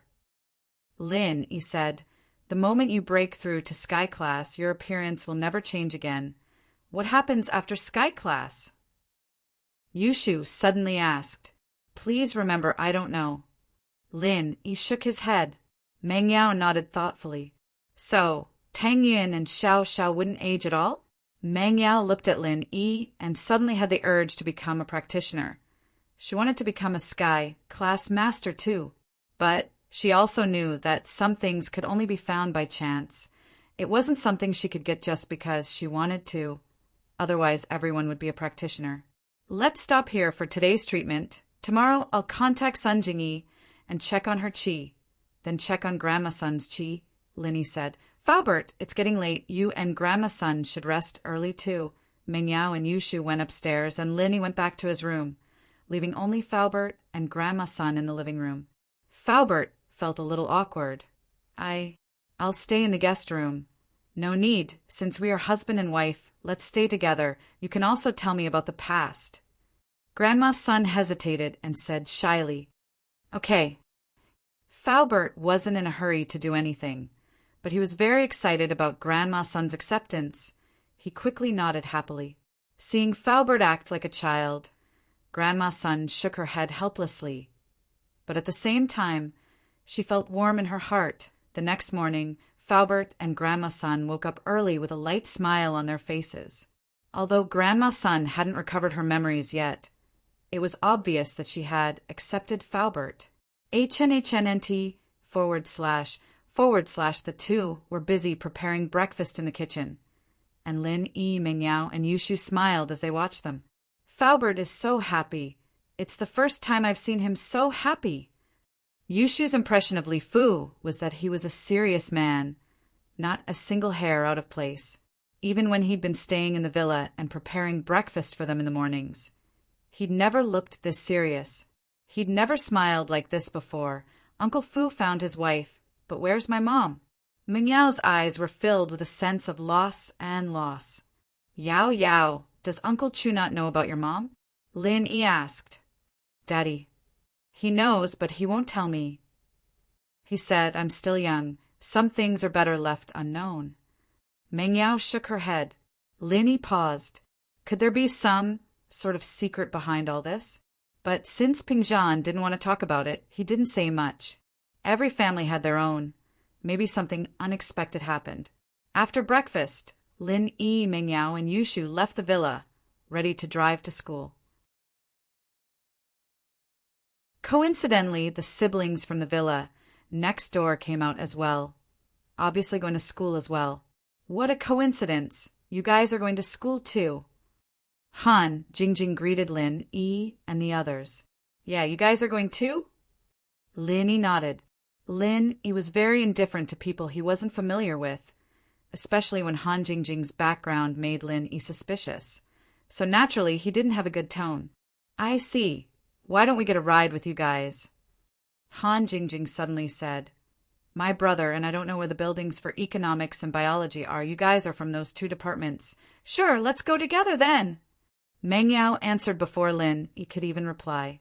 As far as she was concerned, they were neighbors and classmates, and they were in the same profession. It was only natural for her to help out if she could. It wasn't a big deal. Lin Yi didn't want to be too close to them, and wanted them to follow behind. But Lin Yi couldn't say anything since the miss had already agreed. Thank you so much.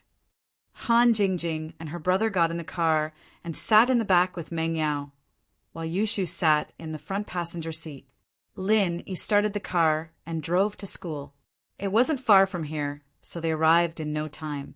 After getting out of the car, Meng Yao and Yushu brought Han Jingjing's brother to the economics department, leaving Lin Yi and Han Jingjing alone. Lin Yi locked the car and walked to the biology department without a word. Wait for me. Han Jingjing saw that Lin Yi was walking very fast and only caught up after 2 steps. Can you introduce me to the medicine department? There's nothing much to introduce. You don't know what you're applying for, Lin Yi said faintly. Han Jingjing pouted, feeling wronged. It's just a hobby of mine, but what rules are there? How many people are in the class? I don't even know that. Oh, there's a student rule in there after you get the textbook. You'll know the rules once you read it. As for how many people are in the class, you'll know. Lin Yi said. Han Jingjing wasn't expecting Lin Yi to brush her off like this. She pouted and followed behind Lin Yi, not too happy. Lin Yi was a little surprised at Han Jingjing's aggrieved face. Could it really be a coincidence? Judging from Han Jingjing's expression, A girl who showed her emotions on her face shouldn't have too many tricks up her sleeves. Was he thinking too much? But they hadn't walked far when Lin Yi heard Han Jingjing mumbling behind him. Ignore me! Ignore me! I'll kick you to death, I'll kick! Lin Yi was sweating.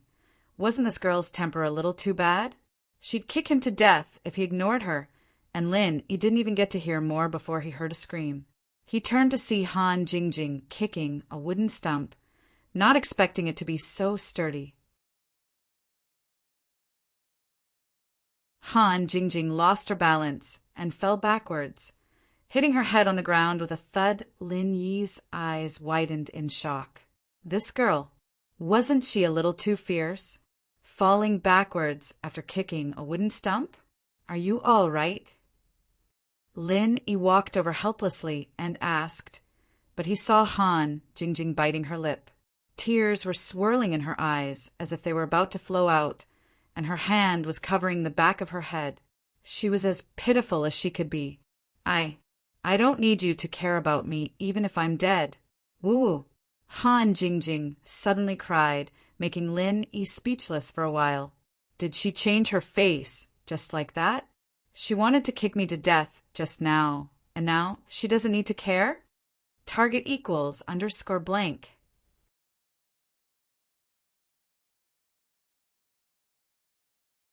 Chapter 1937. However, Lin Yi was someone who could be persuaded but not cowed. Seeing Han Jingjing crying on the ground, he couldn't bear to see her like that. Before, Lin Yi had categorized her as one of the suspects, so Lin Yi didn't want to interact with her too much. But now it seemed that things were different.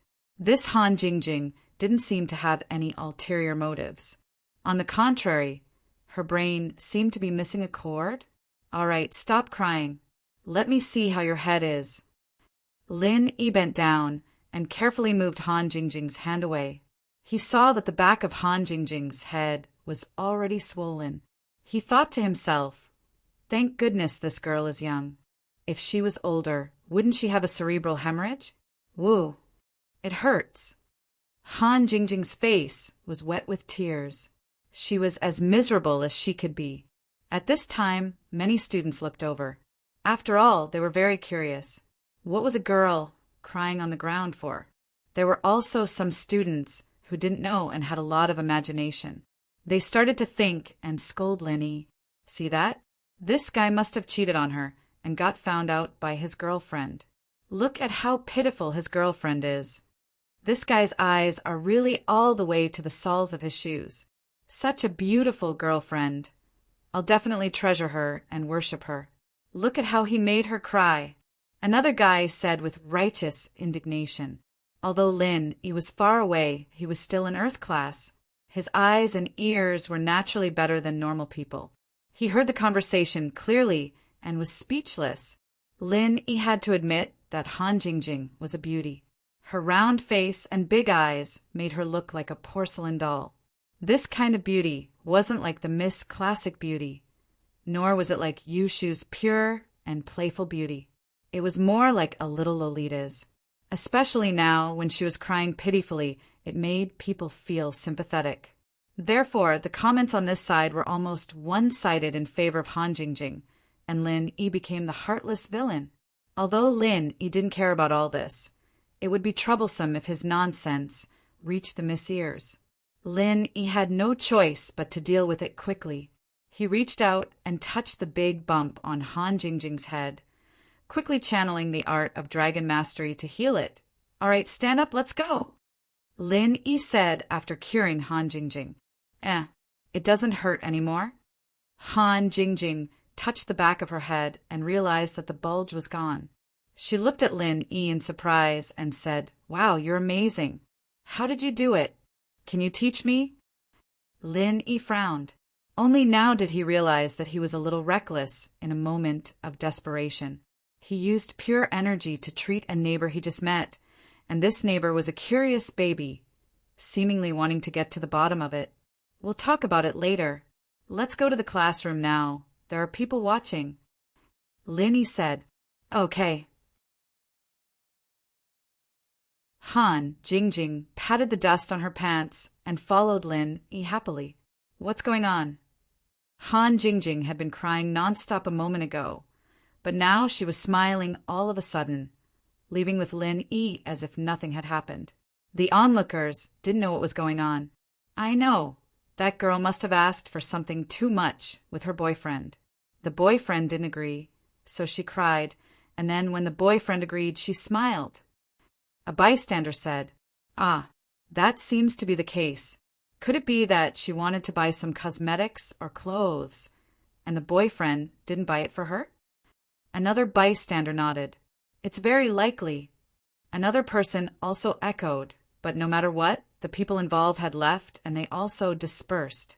Now that it was class time, it was okay to watch the fun, but it was not worth the loss if they delayed the class. "Lin Yi, how old are you? When were you born?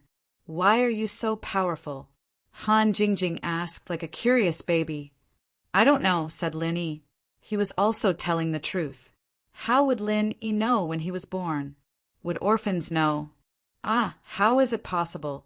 "You are lying," said Han Jingjing. "I'm not lying. I'm an orphan." Lin Yi was afraid that she would cry again, so he answered, "Ah." Han Jingjing was stunned. She didn't expect Lin Yi to answer like this. She was a little silent. After a long time, she said, "Sorry, I don't know." "Then, since you are older than me, I will call you brother Lin Yi." "It's nothing. I'm used to it." Lin Yi said faintly, "We are classmates. If you call me brother, what will others think?" "Why do you care about others?" Han Jingjing asked with some doubts. "Why?" Lin Yi was stunned. He didn't know how to answer Han Jingjing's words. "Yeah, why?" asked Han Jingjing. "Nothing. Do whatever you want." Lin Yi shook his head. This Han Jingjing's IQ seems to be a little lacking. Could it be that she became stupid from the fall just now? "Okay." Han Jingjing nodded happily. "From now on, you're my big bro Lin Yi. You have to teach me that miraculous healing skill." "That? You can't learn it." Lin Yi smiled bitterly. "Why can't I learn it?" Han Jingjing looked at him curiously. "Because—" Lin Yi didn't know what to say. "Why do you have so many whys? Why don't you go see 100,000 whys? What's 100,000 whys?" Han Jingjing asked curiously. "Defeated by you." Lin Yi was speechless. "How did you live this long?" "To live with my younger brother." Han Jingjing said seriously. "Ow, ow." Lin Yi pointed at the classroom in front of him. "We're here. This is the medicine faculty. Thank you. Can I go to and from school with Lin Yi Big Bro every day?" Han Jingjing asked happily. "We'll talk about it later." Lin Yi wanted to get rid of this 100,000 wise girl. Why did she have so much to say? Why didn't he see it before? If he knew she was so troublesome, he would have rejected her when she asked to be in the same car this morning. Lin Yi walked into the classroom and saw that the seats were the same as before. Xinyan was still sitting in the same seat. Lin Yi walked over and sat beside her. Han Jingjing, on the other hand, followed Lin Yi to Lin Yi's side. Han Jingjing's appearance attracted the attention of the students in the class. Xinyan was also a beauty in the school, but she was taken as soon as she arrived. The boys didn't have any ideas about her. Target equals _ blank.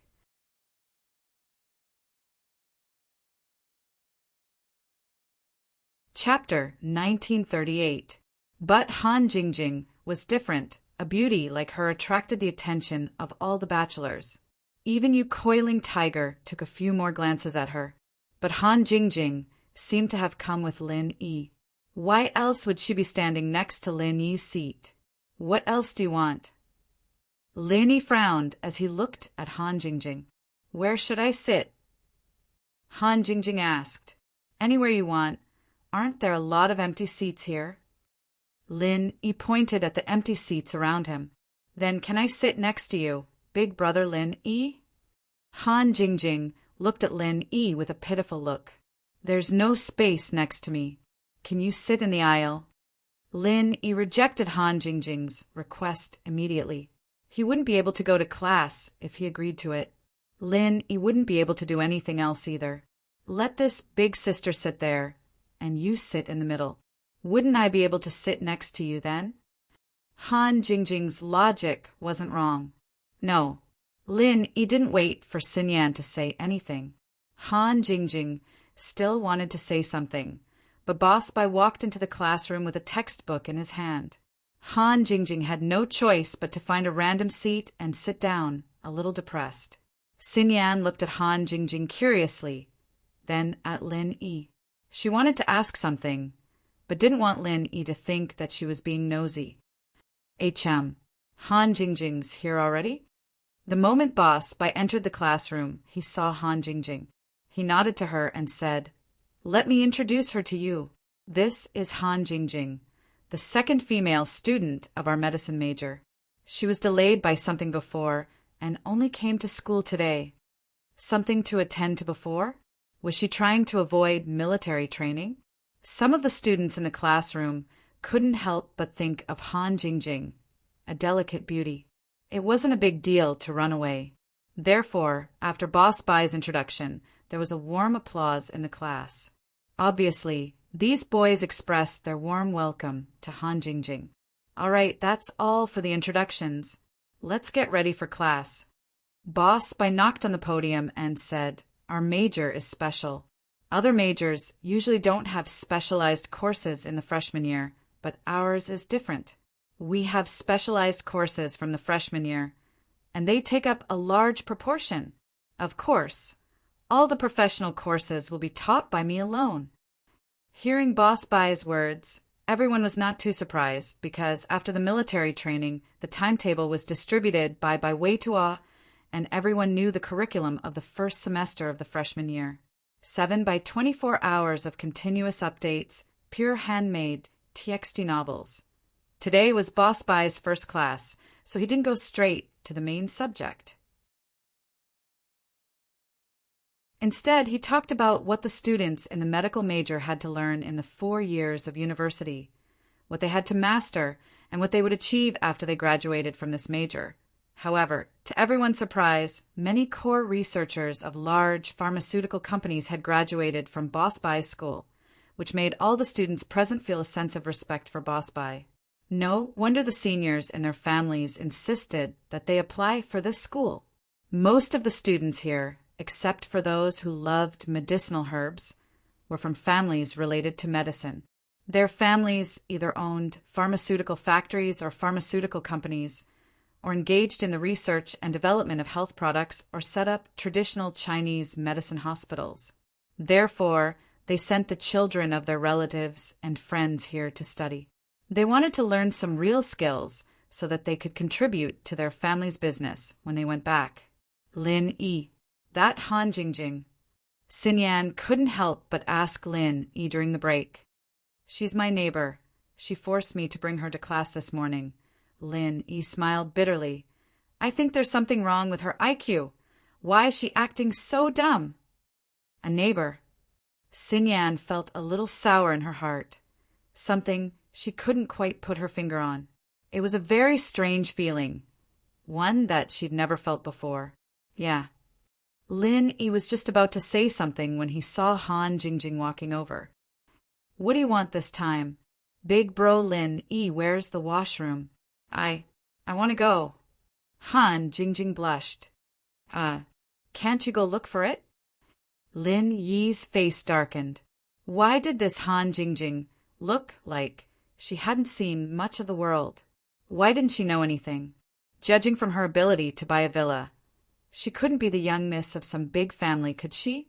She was the type that had everything at her fingertips. I'm afraid I'll get lost." Han Jingjing said, a little embarrassed. "I'll go with you. I want to go as well," Xin Yan said as she stood up. Han Jingjing's eyes flashed with disappointment, but it was gone in a flash. She nodded to Xin Yan. "All right, thank you, sis." "It's nothing. It's on the way," Xin Yan said as she brought Han Jingjing to the washroom. Xin Yan actually wanted to get to know this new girl as well, They were the only two girls in the class, after all, and it'd be more convenient to have a girl with them when there were activities in the future. It'd save the awkward situation of having to change clothes during military training. Xinyan and Han Jingjing went to the washroom, but Bai Weitua came over. "Big bro Lin, what's up with this Han Jingjing? Don't tell me she's a freshman too?" "It's nothing, I met her on the way to school. She's also a medical major, so I brought her here." Lin did mention that he was Han Jingjing's neighborhood. There were too many people around Bai Weitua. What if they all went to his house after he told them? At that time, Miss and Shu would both be at home, and it would be difficult to explain. Therefore, Lin Yi planned to talk to Bai Weitua in private. "Ah, no way, such good luck." Song Xiao Dao said enviously, "Why can't I touch it? Now that I'm single, Lao Bai and Sheng Ji both have their own targets. Better than yourself." Lin Yi was stunned and looked at Zhao Xingji.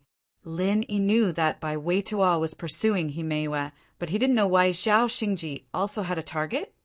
"It's Chai Shaoling He," Zhao Xingji said with a big belly. Lin Yi looked at Zhao Xingji and thought of Chai Xiaoling's petite figure. He felt a chill run down his spine. The two of them together were truly a stark contrast. "By the way, Bai Weitua, how's the preparation for the freshman party?" Lin Yi asked. "There's basically no problem. I've talked to my classmates yesterday. I'm the main singer of our class's choir." Bai Weitua said, "There's no class this afternoon. Let's start rehearsing. Target equals _ blank."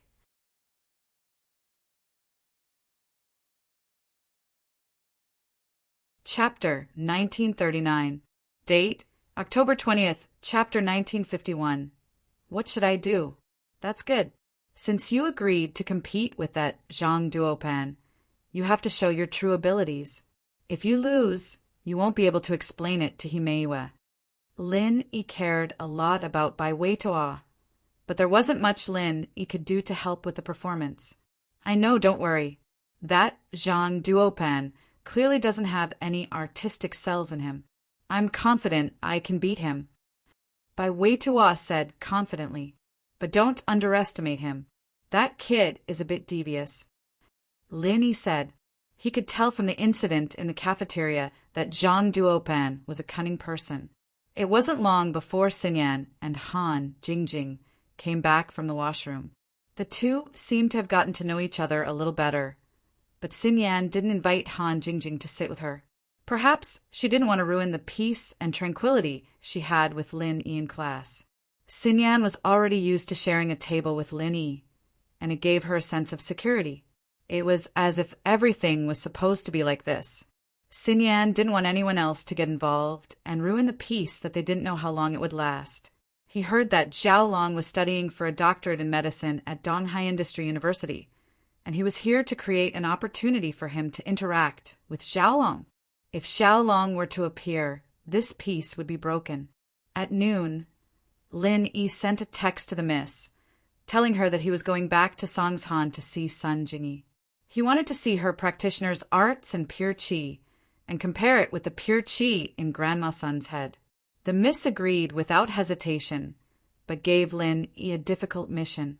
She wanted Lin Yi to go back to the villa and bring her underwear from her room on the second floor.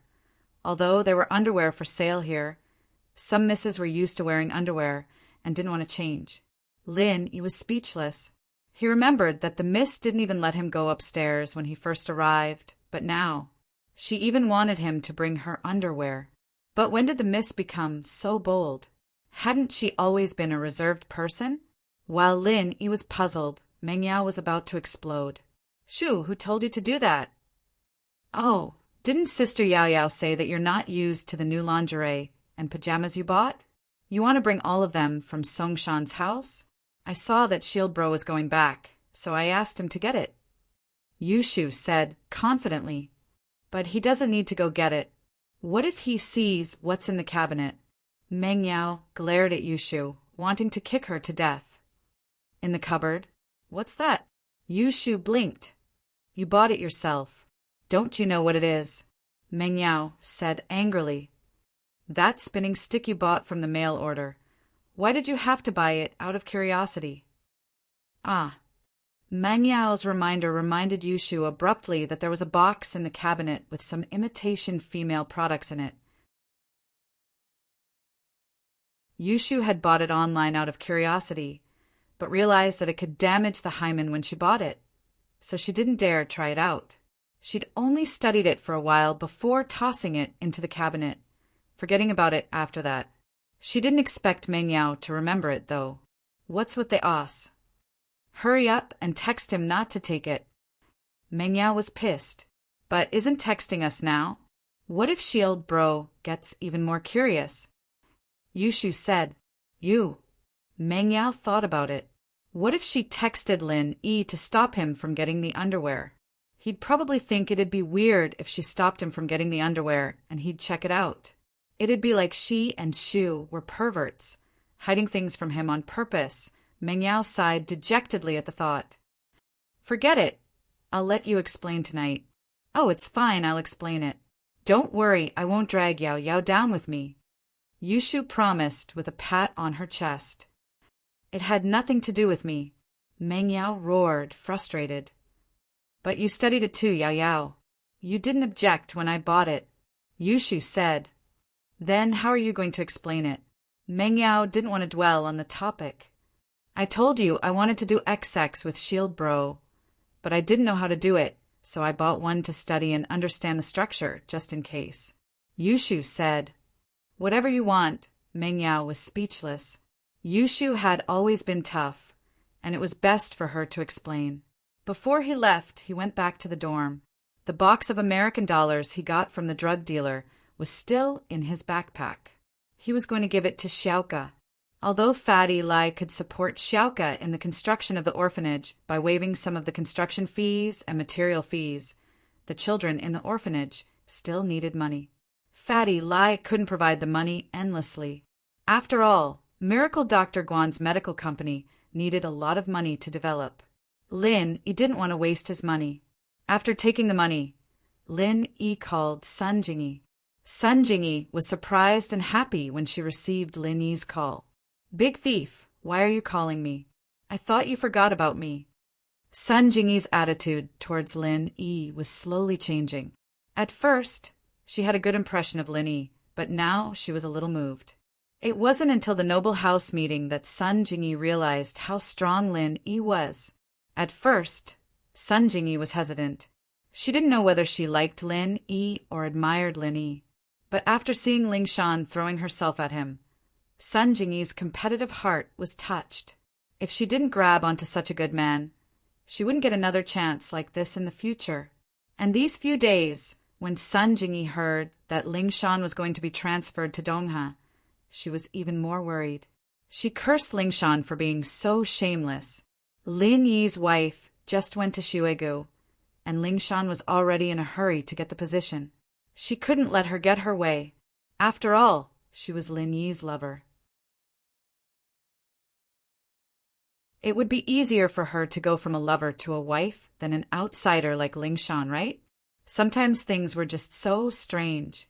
Sun Jingyi went from being a little moved towards Lin Yi to suddenly occupying her whole heart. This strange phenomenon could be said to be a subtle influence. When Sun Jingyi calmed down, even she felt that it was unbelievable. Did she fall in love with Lin Yi just like that? When did it happen? When she asked him to help her deal with her business rivals? Or when she asked him to pretend to be her boyfriend to trick Wu Qintian? Or when she asked him to be her boyfriend to meet her grandpa? Shashu. Target equals _blank.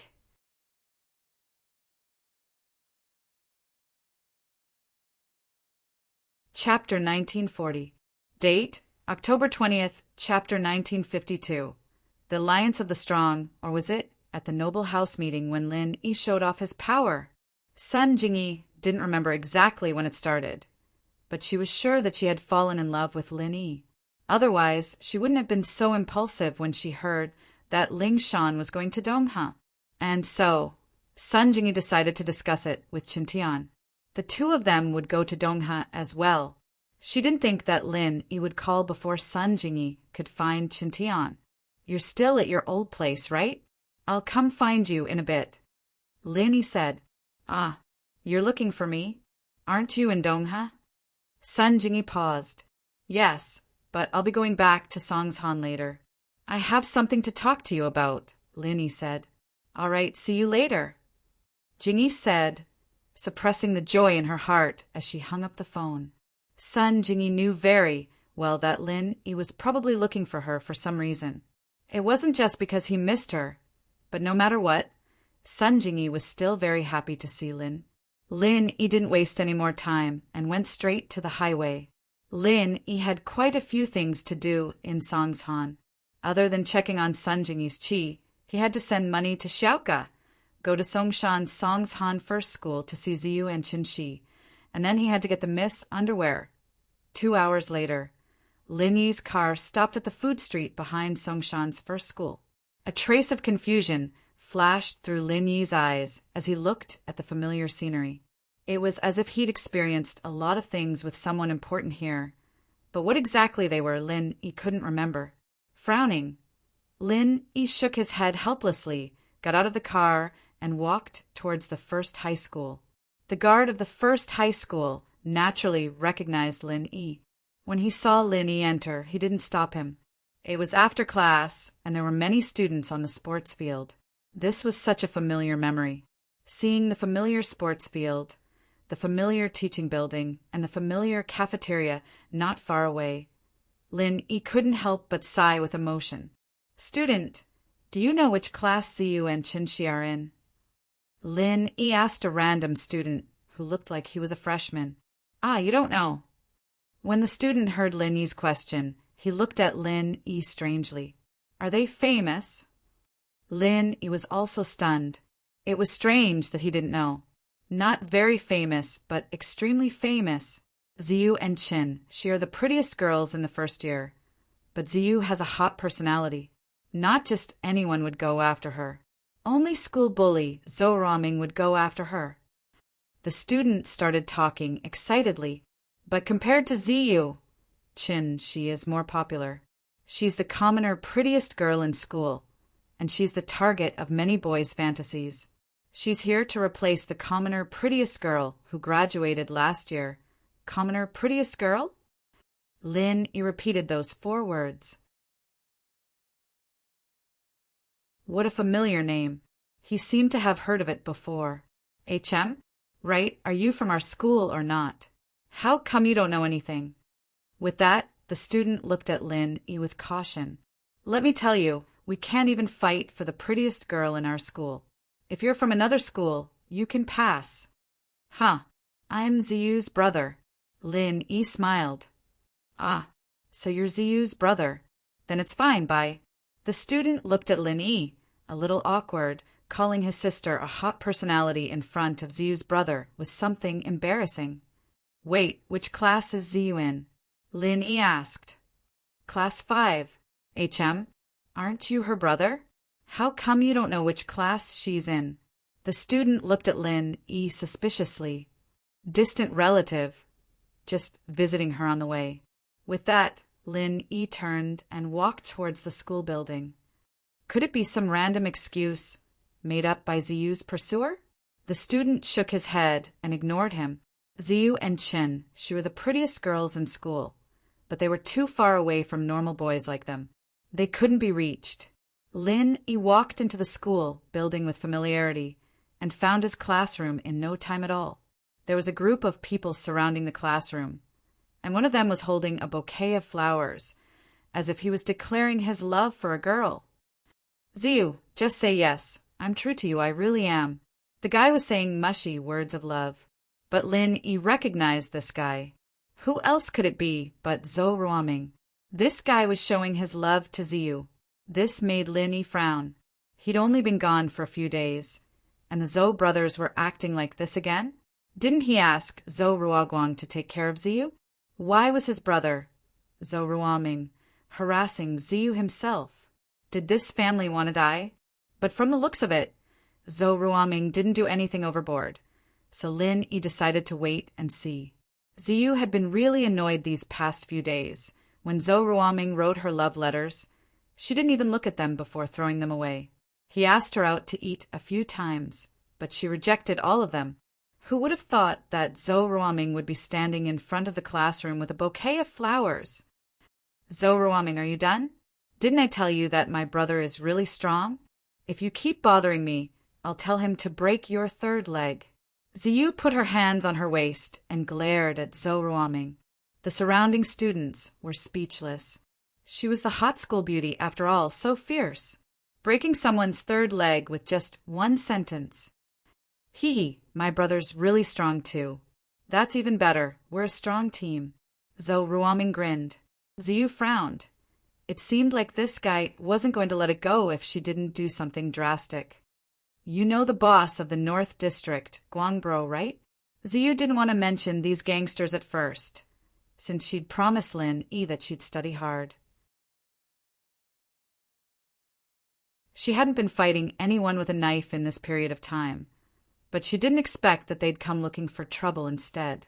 Book Ocean Pavilion, she's here as soon as possible. Boss of the North District, Guangbro? Isn't that my brother?